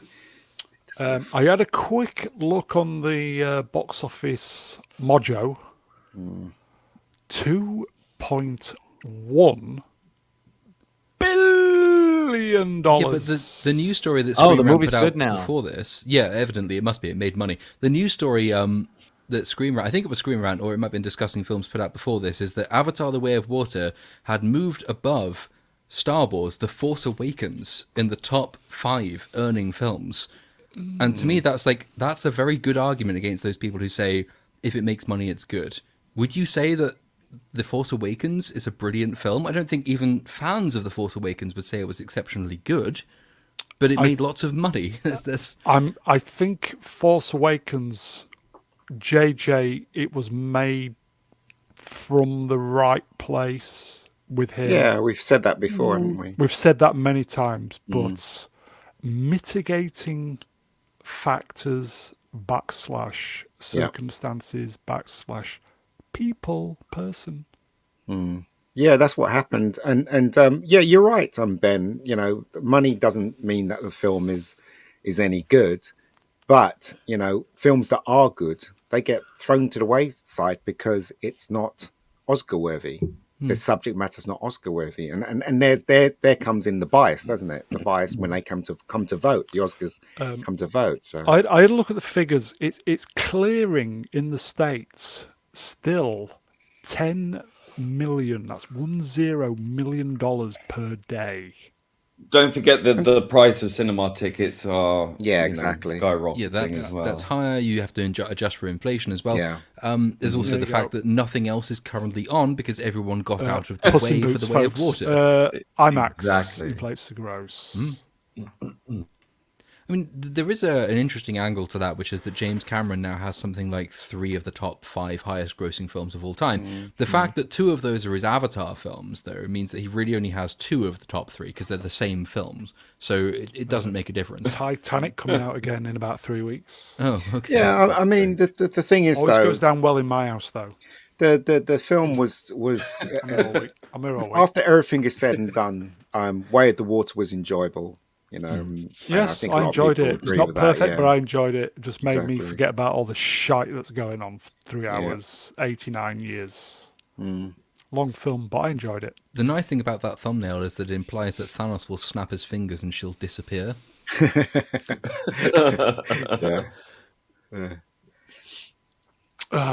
Captain America. Why did they get rid of him? Well, he didn't want to do it anymore. That's the impression I got. Just put another actor in, Yeah. Yeah, he's replaceable. but instead he's banging Peggy Carter. So Lucky bastard. Anyway, let's move on. Is that a birthmark on her head? Is that a birthmark, or is that just a pencil scratch or something? The cinematic Antichrist. Banged her head and got her crappy ideas from. The cinematic Antichrist is back. This kind of dropped a few days ago, didn't it? Phoebe Waller-Bridge. Is it true, though? Well, it's the internet. It must be. We say this every week. If it's on the internet, is there anything she's not writing? Is there anything she's not writing in Hollywood at the moment? I mean, it is true. The Game Awards is an official source. Something I'm involved with was released there. So no, nice it is a true story. Or at least it's the Game Awards. I don't think would put it out if it were untrue. I'm going to say one thing in defense of Phoebe Waller-Bridge, which I know is uncharacteristic. Who the fuck is this woman? I think, well, yeah. The reason she keeps being brought in to do this kind of stuff is that when she's at her best, she does manage to bridge the gap between male and female comedy. Fleabag, season 1, there were some very funny moments in that, and they were funny to men as well as to women. Yeah, exactly. Mm-hmm. That's why she keeps being brought in for this, because if you go to any other female-led comedy, I mean, She-Hulk's the approximate example, right? Or even Velma, but She-Hulk's the best one. You have an all-female writing team. It's funny to a very, very small selection of upper-middle-class women, but it's completely alienating to any other audience. Whereas Phoebe Waller-Bridge, she's able to tell humor that goes beyond the typical feminist style humor. No Time to Die. Well, that's different, right? We can come on to that. That's why it's a qualified defense of Phoebe Waller-Bridge. At her best, she can tell humor that appeals to men as well as to women. However, she's taking on so many projects. This is the reason she's been taking on so many projects. There's the reason she's been given so many of them. She's been able to do this with Fleabag. It's demonstrably worked. She's been able to do it with one or two other things, so she's in demand because Hollywood looks to Phoebe Waller-Bridge as the bridge, that's a pun, between its male and female audiences.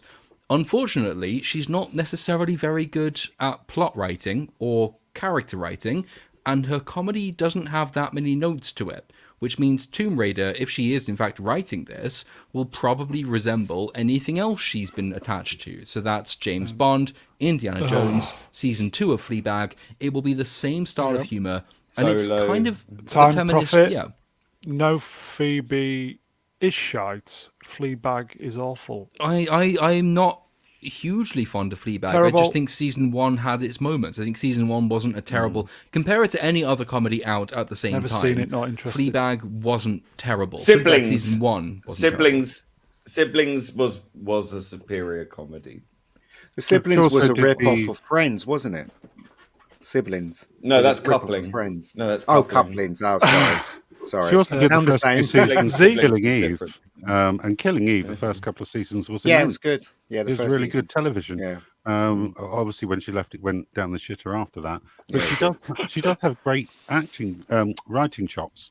So, Young movie cynic, are you a fan of Waller-Bridge?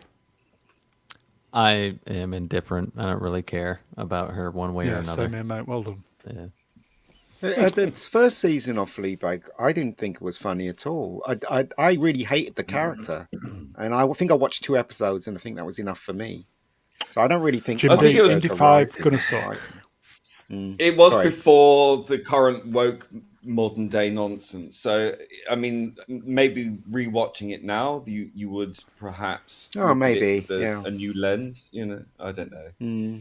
There is that, but then the other part of that is that she's only been as successful as she is because of the woke modern day. Yes, Kennedy. yes, definitely. So the fact that she's true. a woman who's able to write a comedy that brings in quite a large audience makes her ideal. Because if you're trying to bridge the gap between male and female audiences, in the studio's mind, you will be telling a story which is like Tomb Raider, primarily from a male audience. The studio will look at that and say, how do we bring in the female audience, which is their proximate motive at this point? Well, you know how Phoebe to bring in Waller-Bridge is the person to go for.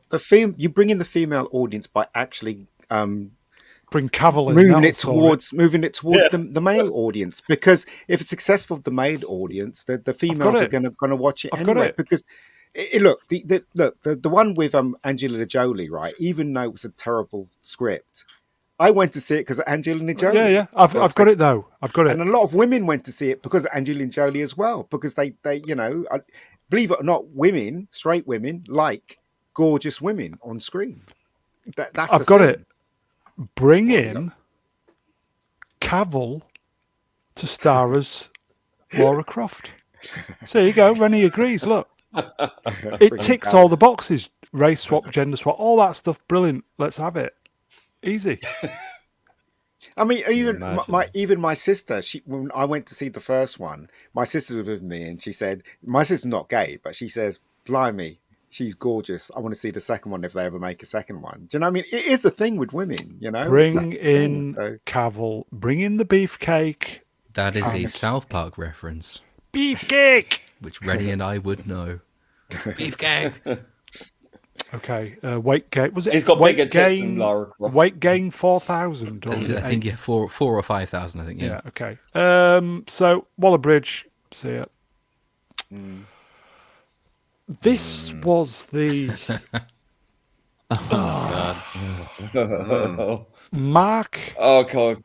Mark. Watch the buzzwords on this one, by the way, boys and girls. Mark Hamill, he of Star Wars fame, waded into. Well, he kind of just made a passing comments, and obviously he liked a tweet by J.K. Rowling. Yeah, he didn't even comment. It was just literally he liked the tweet. Okay. He liked it. Yeah, that was it. And it was basically because India Willoughby, who is a trans TV presenter, was on Big Brother going, "I am a woman," because you need to announce it every 5 minutes, and then said that I'm more of a woman than J.K. Rowling, and J.K. Rowling's like, citation required. It was scathing. I loved it. So yeah, then he liked that. Then obviously there was a furore around that. If I may, Lee, sorry. The left side is the original kind of conversation, and on the right is all the plebs getting stuck in. But he liked an older tweet, and the older tweet I think is mentioned on the right panel of the left panel, if that makes sense. The one where JK said, this was a while ago, I think she retweeted her own comment, "Dress however you please, call yourself whatever you like, sleep with any consenting adult who'll have you, live your best life in peace and security, but force women out of their jobs for stating that sex is real, ? She stands with that. That's Maya Forstater, that's the one. That's an old tweet. She retweeted that, and Mark Hamill, I think, liked that one. Now that is an expression of what J.K. Rowling actually believes. All the people who say J.K. Rowling is the foremost anti-trans voice, to quote any number of gaming websites in the run-up to the release of Hogwarts Legacy, all the people who say that she's the foremost anti-trans voice are lying to you, because J.K. Rowling has never said anything that's disparaging toward genuine, actual trans people. Nope. What she's criticised are people like India Willoughby who have attempted to say that trans rights trump women's rights. That's the difference. J.K. Rowling is a feminist, first and foremost. There are critiques to be made of her feminism. You could even argue that J.K. Rowling's feminism has in part led to the position we now find ourselves in. But the fact is, J.K. Rowling has never disparaged trans people, but she is known now by a large section of the media as the foremost anti-trans voice, solely for saying that women should not be forced out of their rights by trans people who claim those rights in return. Mark Hamill liked that tweet, and Mark Hamill is now, unfortunately for him, a second theatre in this conflict. He should not have liked that, apparently. And so he's had to give these quizzling remarks, saying, well, I liked the theoretical message about female empowerment. I didn't understand the context. Obviously, if I'd understood the context, then I would have also condemned J.K. Rowling, even though there's no reason to do that. He's an idiot. Is it Jake Hamill now? Well, he's becoming Jake Hamill, definitely. Yeah, good one. That's a thinking man's joke. And may I just also add here that the people that these people are defending, this India Willoughby, has made incalculable tweets that are just completely outrageous. I can quote a couple of them for you. There's one Watch where the buzzwords. Says, Yes, the Nda critical movement have a declaration calling for the elimination of drones. I repeat for clarity so you are clear, I'm saying the persecution, not the Holocaust, bar the camps. It is the Jeez. same. Then she also previously had attacked a gay man on Twitter by saying, "You're telling me as a gay guy that Watch the biology buzzwords. doesn't get it wrong with trans people, yet you were born with a willy designed for sex with a vagina. Watch the Can you buzz. explain what went? Can you explain what went wrong?" So yeah, India Willoughby is a complete nut job. Yes. And how this person has a job at Good Morning Britain and ITV is astounding to me, frankly. Completely disgusting individual. It is, but But you there you see are. the way in which this thing takes hold. All the responses on the right hand half of the screen, people who have accepted the premise that J.K. Rowling is an irredeemable transphobe, are criticizing Mark Hamill based off of their received opinion. There's nothing factual about what they're saying. So for the love of God, Mark Hamill, please don't fall down the transphobe cesspit. Please say this is just some crap misunderstanding. That is what he actually said. He said it was a crap misunderstanding. That's a crap statement in its own right. But J.K. Rowling, as far as I'm aware, doesn't have a problem with trans people. I don't have a problem with trans people. The trans guy does all the art for my channel. But that doesn't stop me from saying people like India Willoughby and the more extreme version of the trans rights activists are pushing an agenda which is fundamentally in opposition both to biology and therefore to reality, and also to the hard-won rights that women have established because, as J.K. Rowling would argue, it's necessary to have female rights as distinct from male rights because men, for example, commit something like 78 to 85% of all domestic abuse cases. You probably shouldn't be putting these people in prisons, just as a relevant example at the moment, with genuine women. The entire thing is a religious movement of people who think that they are intelligent and they think they're informed and they know nothing about what they're talking about. Do they think Precisely that they are? They think they are better than everybody else, don't they? Ultimately, it's a supremacist movement. It absolutely is. Yeah. It really is. M. Duke loves the Lord.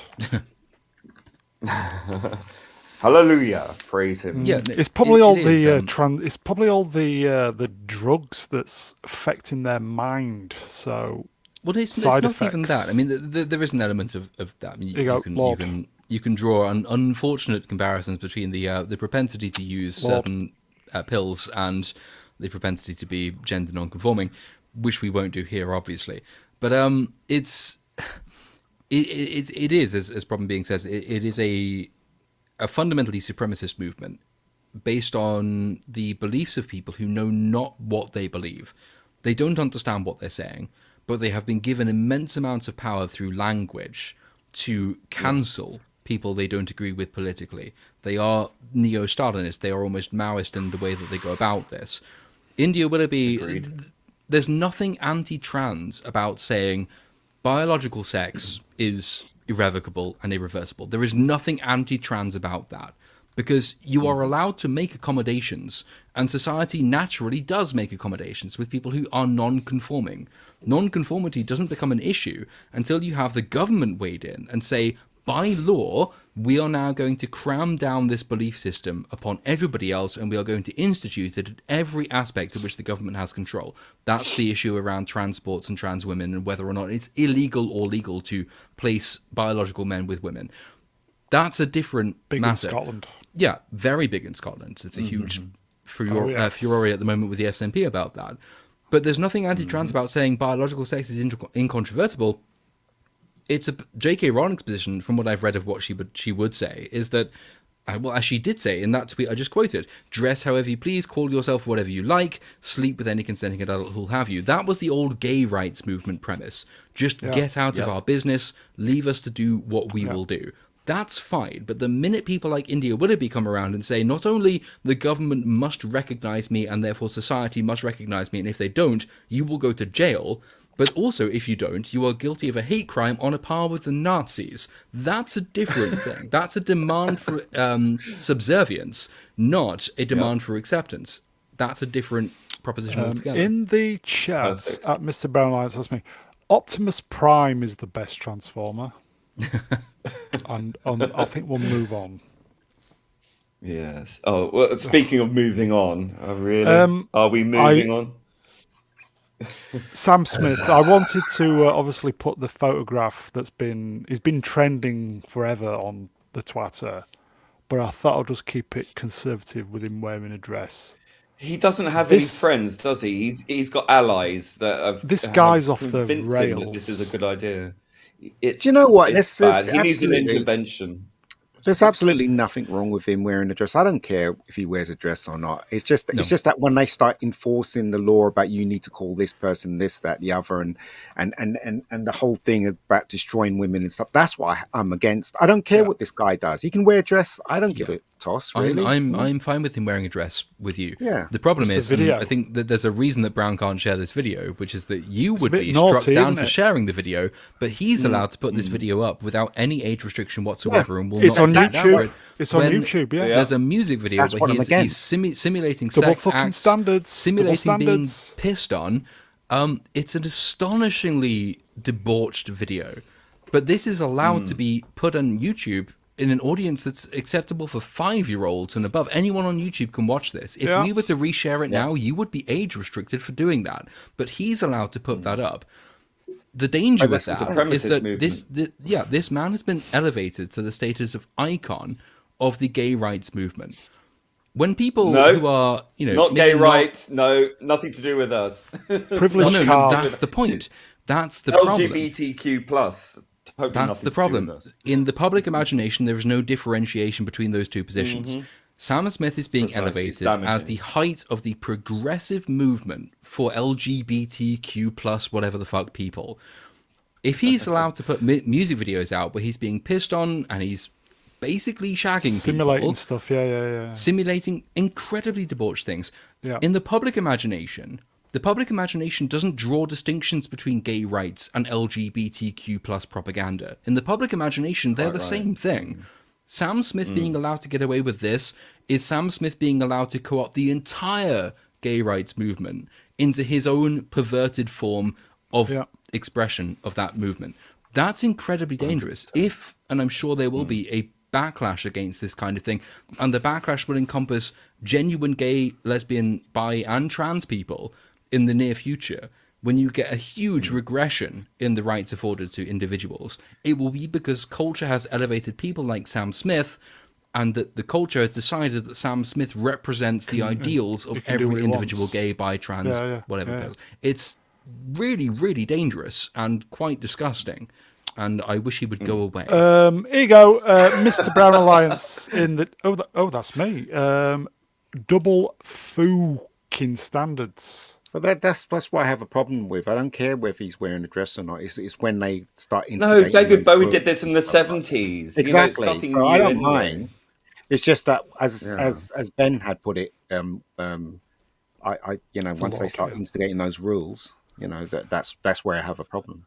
In a nutshell, it's they can do what movement. Yeah, they can do what they want. They just flash the privilege card. Rest of us, it's put up, shut up. They can do what they want. Yeah, and you know what? You know what? If I may, all right. They're always badly fucking done to as well. Moving on. I just wanted to say that it is a lot of gay, lesbian, and bi people, particularly, and some trans people too, are not impressed. We've been sharing this on Twitter. I've been on Twitter today, absolutely railing against all this because it is harmful. It does project an image that does not represent any of us, and it's really unfair that this is elevated. You know what's going to happen, don't you? Because this video is on YouTube, unrestricted. And yet, because we've talked about it, I will get this demonetized. Well, we'll see, right? Yeah. I mean, but how fair is that? The biggest crime he's done is just that stupid song that he did for the Bond film. The worst Bond song ever. This guy was responsible for. Anyway, I also found out that Radiohead had put Yes, out brilliant. a Spectre, version, it's brilliant. which is a lovely song. It's They tried to fantastic. use one of their Oh, old that was songs great. beforehand. They Yeah, tried to use Man Spectre. of War, which was from 1993. They were told they couldn't use that because if they used that, then the film wouldn't be eligible for an award at the Oscars, funnily enough, linking all these things together. So they took a break from recording Moonshaped Pool, recorded a beautiful song, submitted it, and then the director Sam Mendes said, "Well, it's a bit miserable for us, so that we're just going to go with Sam Smith instead." It was brilliant. Oh dear.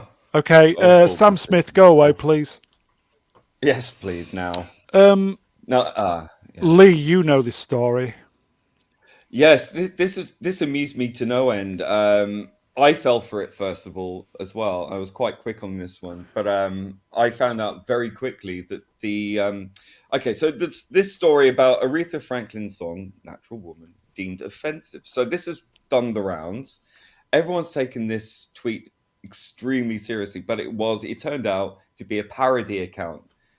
This is a massive problem again with Twitter because it's very hard in this day and age where everything's so completely upside down that you get parody accounts who are clearly trolling both sides of the argument, I think, because it becomes so indistinguishable from the actual reality that we're living through. But it did catch on. This did go viral. Even the account was inundated to the point that they actually had to state categorically that they were indeed a parody account. I find this is a problem because you get so many of these accounts that do this now, and it is very confusing because, as I say, it's just there to stir things up, and it doesn't help anything. It doesn't help the critical movements, and it doesn't help the woke movement.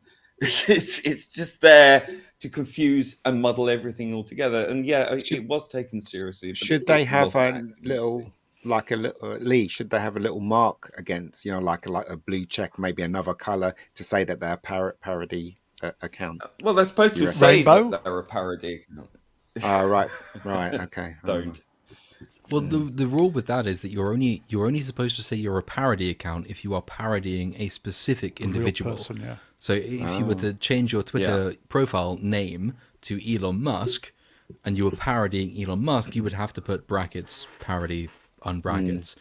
But the real problem is that reality has become fundamentally indistinguishable from parody. That's the real problem. Yeah. Ordinarily, even 10 years ago, it would be obvious what was satirical and parodic and what was real. But now we live in a world where you cannot tell the difference. So there's an account which has been trending massively for the last few days. Some woman saying that it's racist to tell fat people they can't eat. Oh, she's amazing. That is a parody account. The problem is you can't tell that it's a parody account. And who's the fault? Where does the fault there lie? I don't know. Her name's Dr. Anita B. Eaton. Yes, I know. But it's been repeated. It's been repeated over and over again as though it's an actual fact. The drinker did this on the last open bar. I think he brought this up as a legitimate statement. Yeah. The problem is that you can't differentiate that from actual body positivity movements. They are indistinguishable. Anita B. Eaton tweeted, "Obesity is the N-word for plus-size people." Yes. I love my arse. My God. And Twitter went mental for it. But then you wonder, well, why have we reached this stage? Well, you can look back to Chris Cuomo on CNN. People called him Fredo because The Godfather, and then he told someone on a video that was filmed and put on TikTok, if you call me Fredo, that's like the N-word for Italian people. So it's not even parody, it's the same thing. You can't differentiate these positions. And the trolls win. This is another thing. They're playing off both sides. So you find these trolls who find the middle ground, and they find the weakness right in the middle, and they play everyone off beautifully against each other, and they just whip up a storm. And this will all be forgotten within a week. But I mean, it does seem to be on the increase, and because these things are, as we've stated already, indistinguishable from what's actually going on. Twitter is just becoming a morass of hyperbole and reactionary tweets. Well, looking at this stuff though it does make me feel a bit depressed. That's why I don't look at much stuff on Twitter. And the same thing now. Now I'll YouTube's do it for becoming you, that mate. Don't way worry. as I'll do well. it for you. I'll do it for you. YouTube's becoming like that as well. My feed is full of people, just I don't know. 2 hours. I can't be asked. Yeah. Okay, so you can tell the Lord is back because we've got loads of stories left, and we're moving into our third hour. And he doesn't even know what's coming up. Yeah. Okay, M&M's. They're getting rid. In a nutshell, they're getting rid of the. What, the female one? Yeah, what are they called? The kind of M&M animated The characters. spokes candies. Yeah. It's Why? chocolate, for crying out loud. It's chocolate. Obviously, M&M's are curing cancer. But who's in charge of M&M's? Why are they so stupid? Do you know what I mean? It's working. A lot of people buy M&M's because of these characters. So why would anyway? I don't know. I don't really get don't it. care Anybody what gender know? identity my chocolate is. No. Yeah, no, stupid. The reason being that they had one which had stilettos, and then they removed it because they thought it was a stereotype, and then they made it with another woman, Eminem, and they gave them both sneakers because obviously, it's just they've just painted themselves into a corner, and now they're going, well, we're just going to get rid of them then because too many people are upset. No one cares. It's no one's upset. Lee, It's a It's a thing. Yeah, it's a Twitter thing. Lee, would you care to read chats from mduke84? To quote as, it's fucking chocolate. Chocolate. Chocolate. But it's a veil off moment though. So they've got rid of the spokes candies were introduced, as far as I could make out, because when M&M's, which I think is owned by Mars, decided that they were going to go the Ben and Jerry's route and do political content from chocolate, which is obviously nonsense. Now, in doing away with their spokes candies, they've replaced the spokes candies with is it something Rudolph? Not Maya. Maya Rudolph. Is it Maya Whoever Rudolph? that is. if you're American, you know that is. Maya Rudolph is, as far as I can make out, an incredibly left-wing, quite extreme black studies type person. There you go. I think she was one of those. At the moment, Ron DeSantis in Florida is in trouble / doing well. A black woman selling chocolate. I mean, what? Yes. Well, That's a bit bad. In Florida, Ron DeSantis is currently in a battle with the Educational Institute because he's vetoed a new Black Studies subject area for the UK equivalent of high school students. And Rudolph's work is uncritically represented within that. That's part of the reason that Ron DeSantis has vetoed the introduction of this new curriculum. She's an incredibly left-wing campaigner. All they've done here really is to say, well, we used to say that Maya Rudolph's opinions were being parroted by our spokes candies. Now we're doing away with the spokes candies, and Miss Rudolph will just give you her opinions through us directly. That's the only change that's chocolate. It's fucking I know. chocolate. Ooh. Excuse me, aren't they removing the rainbow here? Isn't that anti-gay?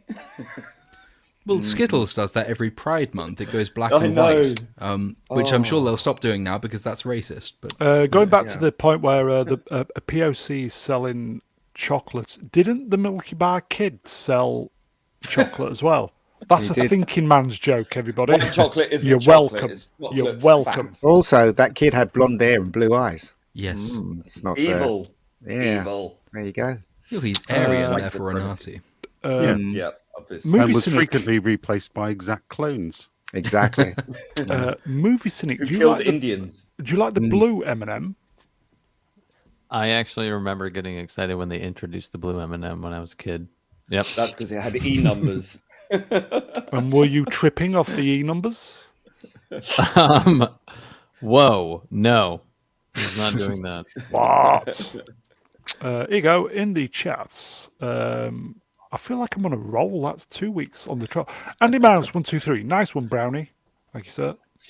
Milky Bars are on him. The brownie M&Ms are quite nice, by the way. Time Prophet asked the won't be question eating where this is the nub of it. Where are the white M&Ms? That's the nub of it. I can answer this question. So inside the coloured exterior of the current M&Ms, there is white chocolate, and that is a representation of the way white supremacy is the thing in which all modern society is based, as we see currently with the argument about the 5 black police officers killing a black man. That is to do with white supremacy. So the same way with the M&Ms, they're white chocolate on the inside. All injustice they commit is secretly because they are white chocolate. That's the reason. Wow. Deep. Whitey on the inside. Okay. Wow. I prefer peanut M&Ms, but that's just me. Apparently, moving on. Apparently, this is old news. Just read it and then we'll move on. Can you see it? Yes. Yep. What? Apparently, it's old news. I was told off before I came on. This is ancient. This is as old as the internet. It's funny though, isn't it? It's older than the internet. I think it's called natural selection, which has been about as long as there's been life on the planet. Is it older than you, Lord? I'm not very old, so probably yes. Yeah, probably. Okay, so this is MySpace years. Did he make a full recovery? Do we know? I think he got shot. Accidentally. Did they have to remove? Did they have to remove his antlers? He's been served up as menacing. Absolutely. Ooh. I think it's. Oh, very good. Oh dear. I think his head's somewhere in someone's rich drawing room or something like that, hanging up. Here you go, Babel Lawrence. Yes, yes. And that's not good, is it? Rennie, shut up. Okay. Oh God, no. How could that be? Seriously, that's absolutely. Z, you're a kind of expert on the Wars of the Star. The Wars of the Star. Try to remember your friends, aren't you? How do you feel about this? It's a disgrace, an absolute disgrace. Rey should be number one. Yes, yeah. The bestest Jedi ever. Yeah. Yeah. So I mean, she didn't even have to learn anything. It just came naturally, didn't it? Like, aren't they making another film with her soon? Aren't they? It's rumored. There should be number 11, India Willoughby. She hasn't had any work since Star Wars, has she? Daisy Ridley. Poor Daisy. I haven't seen her in anything. Maybe she's pregnant or something. I don't know. No, she was in a terrible direct-to-Netflix film during the pandemic with Pedro Pascal. Mandalorian, yeah. No, actually no. I don't remember what that was called. She was also in some kind of period drama, I think, since then. But no, she is short of work. And she actually said that. Period drama, was it out one day a month? Yes, very true. Very good, very good. She went into Lucasfilm and came out. For you, Andy. She did an interview after, and I think she was interviewed about why she was in Lucasfilm, and she said, "Well, I'm looking for employment." I said, "Oh, yeah, that was awkward. Oh dear, that's cringe." Shall we go through them? That should kill about 4 hours. Well, the list is entirely wrong, so okay. Well, number 10. I can't even read it. Who's that? Luminara Unduli. Where's Darth Vader? Well, he's Anakin, so I guess he's there. Oh, okay. I remember Darth Vader. Who is number 10 then? Anybody know? Yes. Z? Yes, Luminara Unduli. She was the Jedi Master who had Barriss Ophi as her Padawan. Very big in the Clone Wars. Couple of appearances in the movies. God, you're good. Very good. Very good. Star Wars. She is in fact a racist. Oh. She will only train people of her own species. That is a canonical fact. That's very problematic then, isn't it? Where's Han Solo? He's not a Jedi. He's not a Jedi. Unless if I missed, was I watching the wrong films? He did do a Force Ghost, but not Force Ghost thing with Kylo, didn't he? So, okay. Where's Kylo Ren? Kylo Ren has, isn't he supposed to be bonking her? It's like, that's a very uneven relationship. Okay. Right? Number 9. Kit. The Kit 2000. He has a very impressive smile in that he smiles in every scene he's in, but is he important? Okay. Doesn't Palpatine kill him? Instantly. What about Yes. Gruger? Grugo. Is he there? Where's Palpatine? Where's Groot? Groot. Okay, I've made my screen bigger so I can see. Who the fuck's this? You're going to struggle with this one. It's Ki-Adi-Mundi. Who's that? He's the one with the breathing apparatus, but Z will know more about him. I know he was in the Clone Wars for a bit. No, the one with the breathing apparatus is Plo Koon. Oh, shit. Ki-Adi-Mundi is He's the big head. He's the cone head, yeah. God, even I knew that, Lord. Who the hell is... Number 7. Anakin Skywalker. Who's that? Should be much closer to 1 or 2, I think. Yep.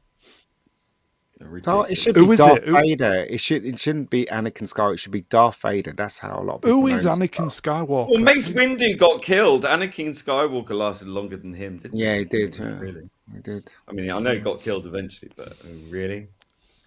Number 6, Gordon Slow Gin. Who's that? Andy, you're welcome. Shouldn't it be Rey Skywalker Well, or you'd Palpatine? think. Palpatine. Rey Palpatine, shouldn't it? Palpy really? Walker. What about Ray Sky Palp? Or what about Finn? Didn't he have the Force in the first one? It was suggested that he had the Force. It was suggested in the third one as well, but they kind of forgot about that. So, Yeah. no. Yeah. I love. I've just noticed the picture of the island in the background.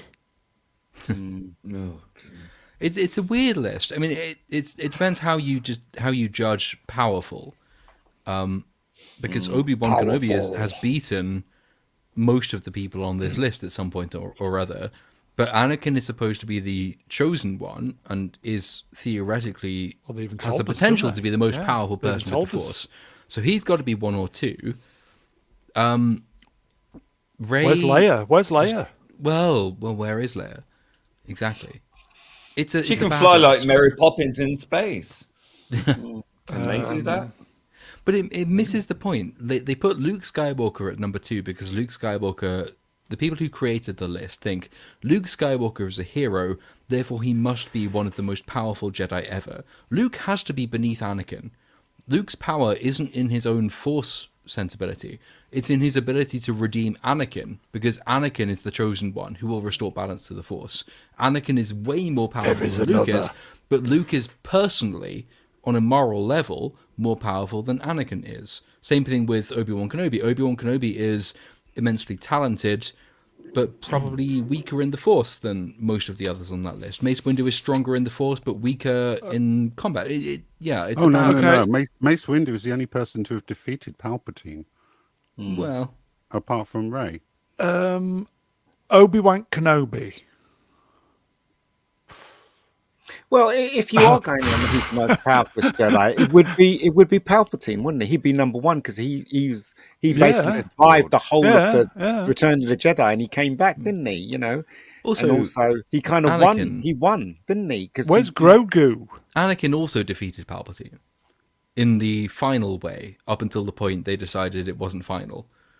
So, No, Palpatine won because Rey's his progeny. So That's right. Yes. So Palpatine would if be you the most kill me, powerful, I will become you. Yeah. Okay, I'm And going that's to what- kill you now. that's what he Oh did. no, I'm dead.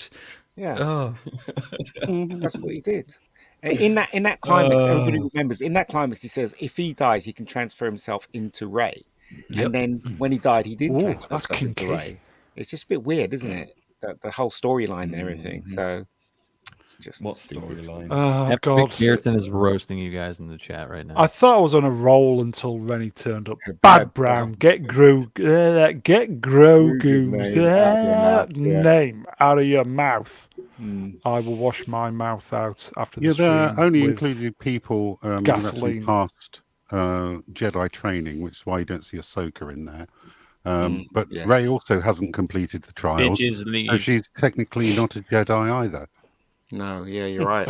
RoboCop, great film. In fact, Anakin Skywalker did bring balance to the Force, didn't he? If you looked at it very carefully, Luke Skywalker pushed him into that area to bring balance to the Force. That's why at the end of Return of the Jedi, everything was fine until And Rey came and spoiled everything. Anakin as Darth Vader is the person who throws Palpatine off the cliff or Yeah, into the bottom of the pit. Yeah, yeah. Anakin does bring balance to the Force, He just brings not back- in the way yeah. the Jedi. Yeah, Exactly. and then the Palpatine survives and comes back as a clone, and then wins because he brings Somehow. Rey Palpatine Didn't somehow. Yeah.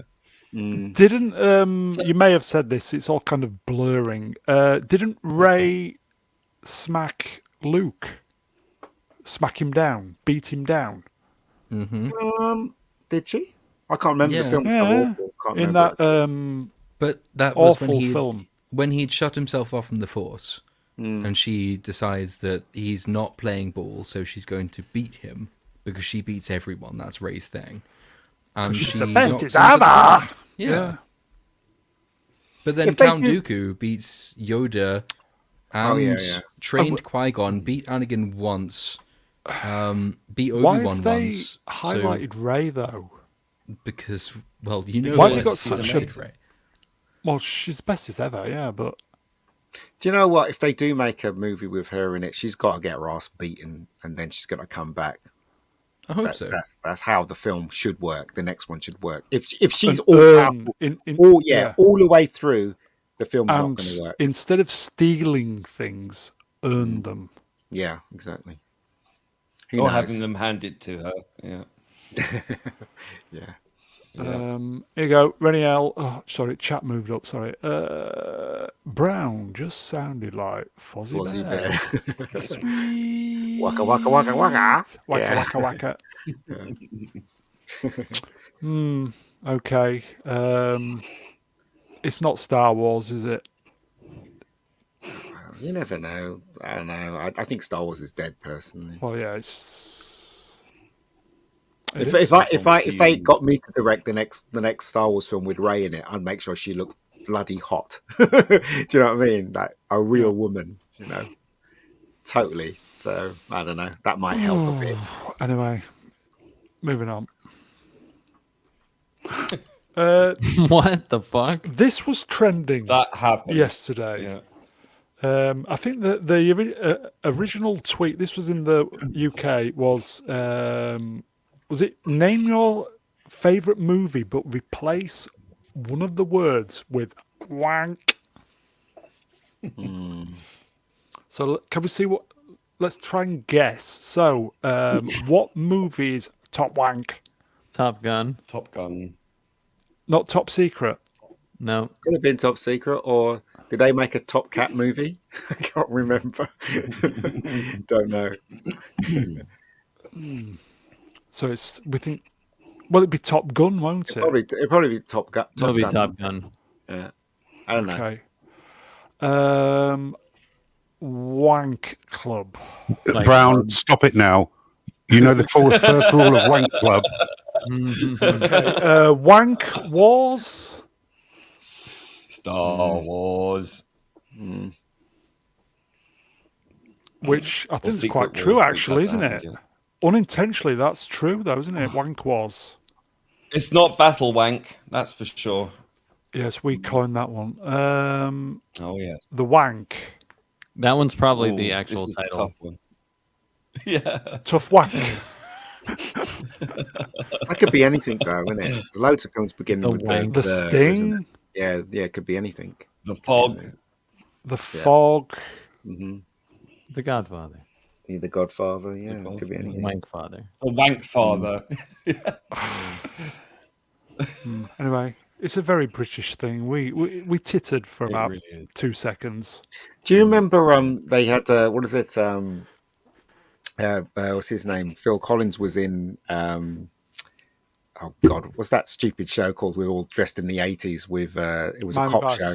Miami Vice. Remember when he said wank in that in an episode? Yeah, Wank. And the Americans didn't understand what it meant, but everybody in England laughed, didn't they? Yeah. Yeah. We'll give the final word to comb over Klingon. There is no honour in masturbation. Yes, It is a good day to wank. My mother, God rest her soul, said I would go blind, and she was right. Okay, so shall we do the next slide? Oh, cat women. Somebody popped this up on the Twitter. Cat, woman, women. Or is it cat person now? I don't know. Cat they thems. Cat. I don't know. Cat women. These are Muted. yes, these are the cats persons over the years. So can we name and remember them? So 1966. Can't remember her name. Was she Julie Newmar? Julie, yeah. Julie something, yeah. Julie, I can't remember And the surname. The Julie one something. in the other one was the one that was in the movie, and I can't remember her real name because Jennifer Lawrence. Yeah, it should be this graphic is obviously wrong. It should be Ray nine Palpatine. graphics of Jennifer Lawrence. I can't remember the name of the of that one. Was it Merriweather? Lee She was in Merriweather. yeah, she was in That's the Star one. Trek, wasn't Yeah. she? Yeah, she was. Julie yeah. Newmar. There you go. Julie Newmar. Okay. No, Julie Newmar's the first one, I think. Yeah, that's, first one, That's yeah. what I was referring. Yeah. Eartha Kitt. The One- Batman Eartha movie's Kitt. great, isn't it? The first Fantastic. It's fantastic. Uh, I've Eartha never Kitt. laughed so much in all my life. The film was so good. Yeah, Eartha I'm Kitt's sorry? She brilliant. was fantastic. Yeah. She was Michelle fantastic. Pfeiffer. I like Michelle Pfeiffer. I didn't like that costume though. I love that costume. I love her. Did you? I love Do you? her in that costume. I love her too. Yeah. She's gorgeous. I could turn for Michelle Pfeiffer in that costume. Ooh. The middle one. That's the Batman TV cartoon. Animated I can't remember. series, Yeah, yeah. I can't remember who played her. Though. Voiced her. Anybody in the chat know the voice actor for 1992? Halle Berry's the next one. She's gorgeous. Oh, Peak Halle Berry, Not folks. that helmet though. Oh. Shame Yeah, about yeah. I've never seen the film. Is it that bad? it is bad, but worst costume. Worst. yeah, costume. it is terrible. But she's gorgeous. Halle Berry. Oh, got it. That girl. 2012. That's Anne Hathaway. Yes, it is. Which She wasn't film too was, bad. Which film was that then? That was The Dark Knight and Rises. Rises, yeah. right. Yeah, Yeah. that was very pretentious. That Batman. Did we like it though? It was all right. I thought it was disappointing. She's really good, like just in general. So I was kind of disappointed. Yeah. with That I was agree. that was the second one. Yeah, No, it's the third No, one. third- Oh, third the third one. It's one of my. It's like a guilty I've only pleasure seen film. it once. I like what it was trying to do, Same. but there are immense plot holes in the film, which is Yeah. it's a disappointing film. But it has a brilliant villain. I mean, Bane is a really good villain. The main story beats are fantastic. It's just that the little things. How the hell does Bruce get from place to place? Yes, exactly. It makes no sense. But I like what it was going for, so I sort of give it a pass in that respect. I think this is the TV series, isn't Yeah. it? Yeah, that's the one from 2018. Yeah. Who's that? Do we know? Cameron Bikendover. she Bend got over. she. I don't know her name, but when she started off, she was. I can't remember how old she was. 15 in the show, and then Yeah. the show ran for 5 years. Was it 5 years? Oh, okay. I remember. And then she got older, but she put on a bit of weight. Bit of trivia here for you. Yeah. You know the Top character Jeremiah, who was unofficially the Joker. I designed his boots. Oh, very good. Oh, get in. And That little 2022. It's Zoe Kravitz. Mm. She's super hot. Didn't like her as Catwoman though. You love this film, don't you?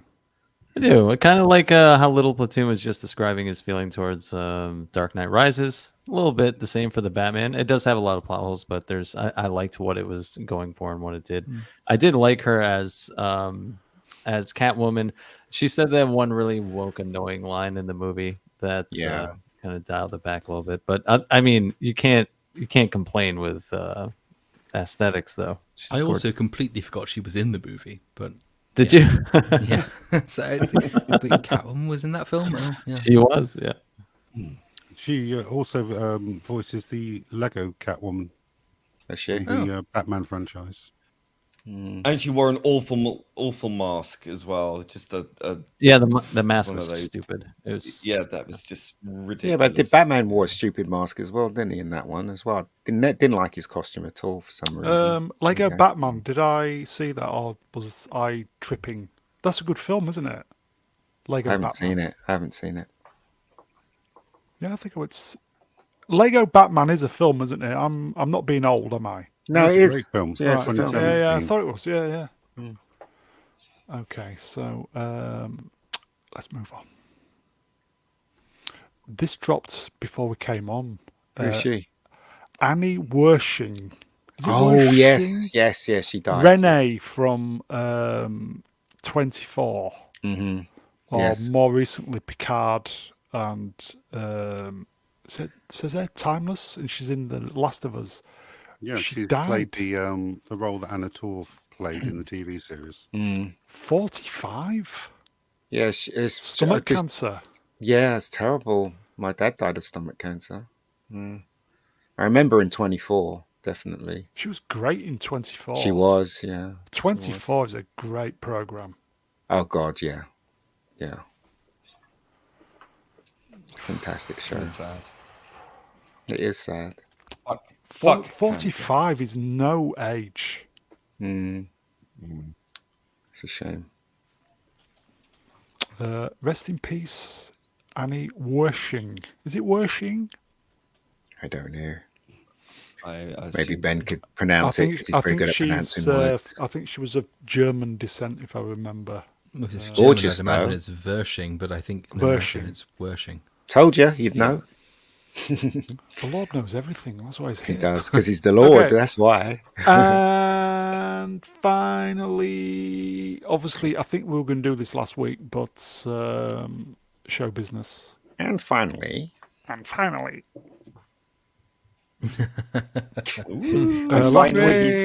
Last week it was 100. 7 days later, 109,000. All right. Well, thank you very much. I'm sorry I wasn't there for that one, but I was away in London at the time, I think. But we were going to celebrate it last week, but I'm really sorry I missed that one. That would what was you doing in London? Seeing a friend I haven't seen for a long time. I see. And then I didn't get back in time, alas. Yeah. Here you go. Praise the Lord. I did. I basically gave up on all Congratulations, relationships, and all friendships just died in order to get to this figure. And so I was finally seeing someone that I hadn't seen in the course of building this channel up. But honestly, thank you very much. Yeah, congratulations. Here you go. Look, here we go. Congrats. Thank you. Yeah. I again, Daniel, I apologize almost for pathetic. calling you the Lord, because now everybody's calling you the Lord. It is the Lord. Look, all the chat is going praise the Lord. Look, here we go. I know, it's crazy, isn't it? Praise be. Very cool. Well, my new little avatar guy has a specific blush animation just because I need one for this situation. So next time I'll bring him on and he'll blush. But no, thank you very much. And it's been a wild ride, but wouldn't be here without you guys. So well deserved, everybody. When I first stumbled across the Young Man's channel, I thought this is a YouTube superstar in the making. And 1 year later, literally 1 year later, about 108,700 more subs in a year. I did check. Yeah, it was 100 in December the 23rd, 2021. There you go, folks. 10,000 6 months ago, I think it was. And so now it's here. It's very strange, but wouldn't be here without you and without you guys. And this has been the most fun bit about this is meeting you guys. So thank you, but I will always be back, and you're going to be stuck with me because. Well, you know what I'm going to say, don't you? Mm-hmm. You're welcome. I still. You're welcome, mate. I still can't get through a whole of your videos though, because they're so long. I think I watched about 3/4, maybe even half an hour, and then I'm like, oh, this is just too much. It's the thing with the Velma ones. The Velma ones are like half an hour long, and I felt really weird uploading something that was less than an hour and a half. I did watch them. So Yeah. I watched them. They were good. How many do you think? It's going to be 250 end of the year, isn't it? If you've got 10, it's just mind blowing. You have literally got 9,000 in a week. It's his voice, mate. It's his voice. It'll be a quarter of a million by middle of this year, I should imagine. It's also subject matter. I mean, it's Velma. Velma was this the last 2 weeks. Thank you, Velma. Velma. Velma's done a lot. So thank you. If for nothing else, thank you, Velma. Plus, you learned a lesson with Velma on another way as well by just kind of, you should have just stuck with it. Yes, well, I They didn't were just realize being wankers, weren't they? when you go over 100k, then you get new options for copyright appeals, and you can just go straight to appeal, and the video stays up. And I didn't know that back when I took the first video down. So now I know. So the last one they tried to take down before publication. So I thought, well, fuck you, I'm going straight to appeal. The video stays up, and they have left it alone since. Yeah. So yeah. Okay. Did you get your plaque then, or have you got that It's already? it's in the post. You've got to, please, you've got to put that in the toilet. Because you've just got to keep it. You've got to keep it grounded, my friend. Put it in the toilet. No, I will. No, it's going to go. My mum bought me a little light up version ages ago when I was on like 5,000, I think it was. So I've got that on my desk. There's a little EFAP cartoon cutout of me as Claude Frollo from The Hunchback of Notre Dame for some reason. So that's on my desk, and then this might go next to that, I think. But not before or after that. It's just it's a weird little. Yeah, I don't understand how There this you go, has happened, but it's Several nice. congratulations. Much love. They're all congratulating. Thank you. Let's see if there's any more chats before we go. Oh, here we go. Mr. Brown Alliance, that's me. Mind you, Movie Cynic will be there in a couple of months, though, right? Because you're on 60. That's 61 right now. 61. Wow. Nice one. Good. So you can take the embarrassment of social approbation soon. That would be nice. I'll take it off your hands. But for now, this is all about you, baby. It's all about you. Genuinely well-deserved, Lord. Well done, mate. Well done. Thank you. That is it.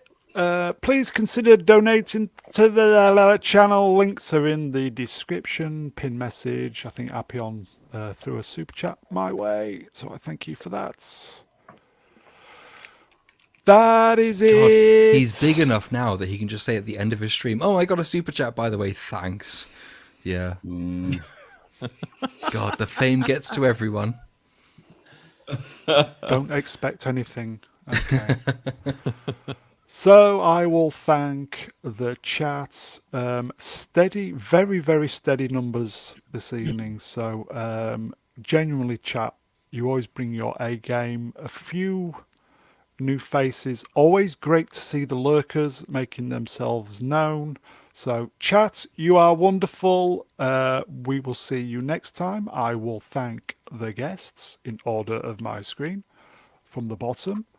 Mega Geek, cheers in. No worries, guys. No worries. Z3PO. Bacon, bacon, bacon, bacon, bacon. Indeed. Old Blue Boy himself, the movie cynic. Cheers. Hello there. The wonderful problem being. Wouldn't go that far. Someone has to interrupt me. Shut up, don't milk it, son. And the main man himself, the Lord, the little platoon. Cheers, my friend. Thank you. Thank you for having me. We wouldn't be anywhere else. Well, you would, but I'm sure you would. No, But, I definitely okay. I think that's it, folks. We're going to try and pop up midweek. I always say that, but we never do. Perhaps, maybe we will, because we didn't stream yesterday. So we're going to try and do a film next week. So I've got to produce some slides. So might do a James Bond one. I don't know. Rennie had a good little chat just there. You might want to pull up. Which one? the some channels call this begging. Well, it's the one above that. No. But yes. Yeah. There you go. But it's trying to keep the channel going. Good one. Yeah. As I said, the movie streams take me 2 days to produce. But anyway, 2 full days, I will say. Poor Anyway. baby. Oh dear. It doesn't show. Poor little brown. I know. I think that is it, folks. We'll try our very, very best to There's me pop working a up. month on a single Avatar video, but it takes me 2 days to produce this stream. God. Yeah, but you earn a lot more, and you know. Anyway, He works harder. all right. Yeah. He does. He does. He does. I think he overproduces his streams, but that's just him. Ow. That's his style. Meow. I'll take But it's that. quality. It's quality. I think your last Velma one was your best one, but there you go. I think that's it, folks. We're out of here. Sure. We will see you next time. Everybody have a great week. Enjoy your week. We'll see you hopefully midweek, if not next Saturday. That's it. Bye. Bye. Bye. Bye. Bye. Bye. Bye. Bye. Bye. Goodbye. Goodbye.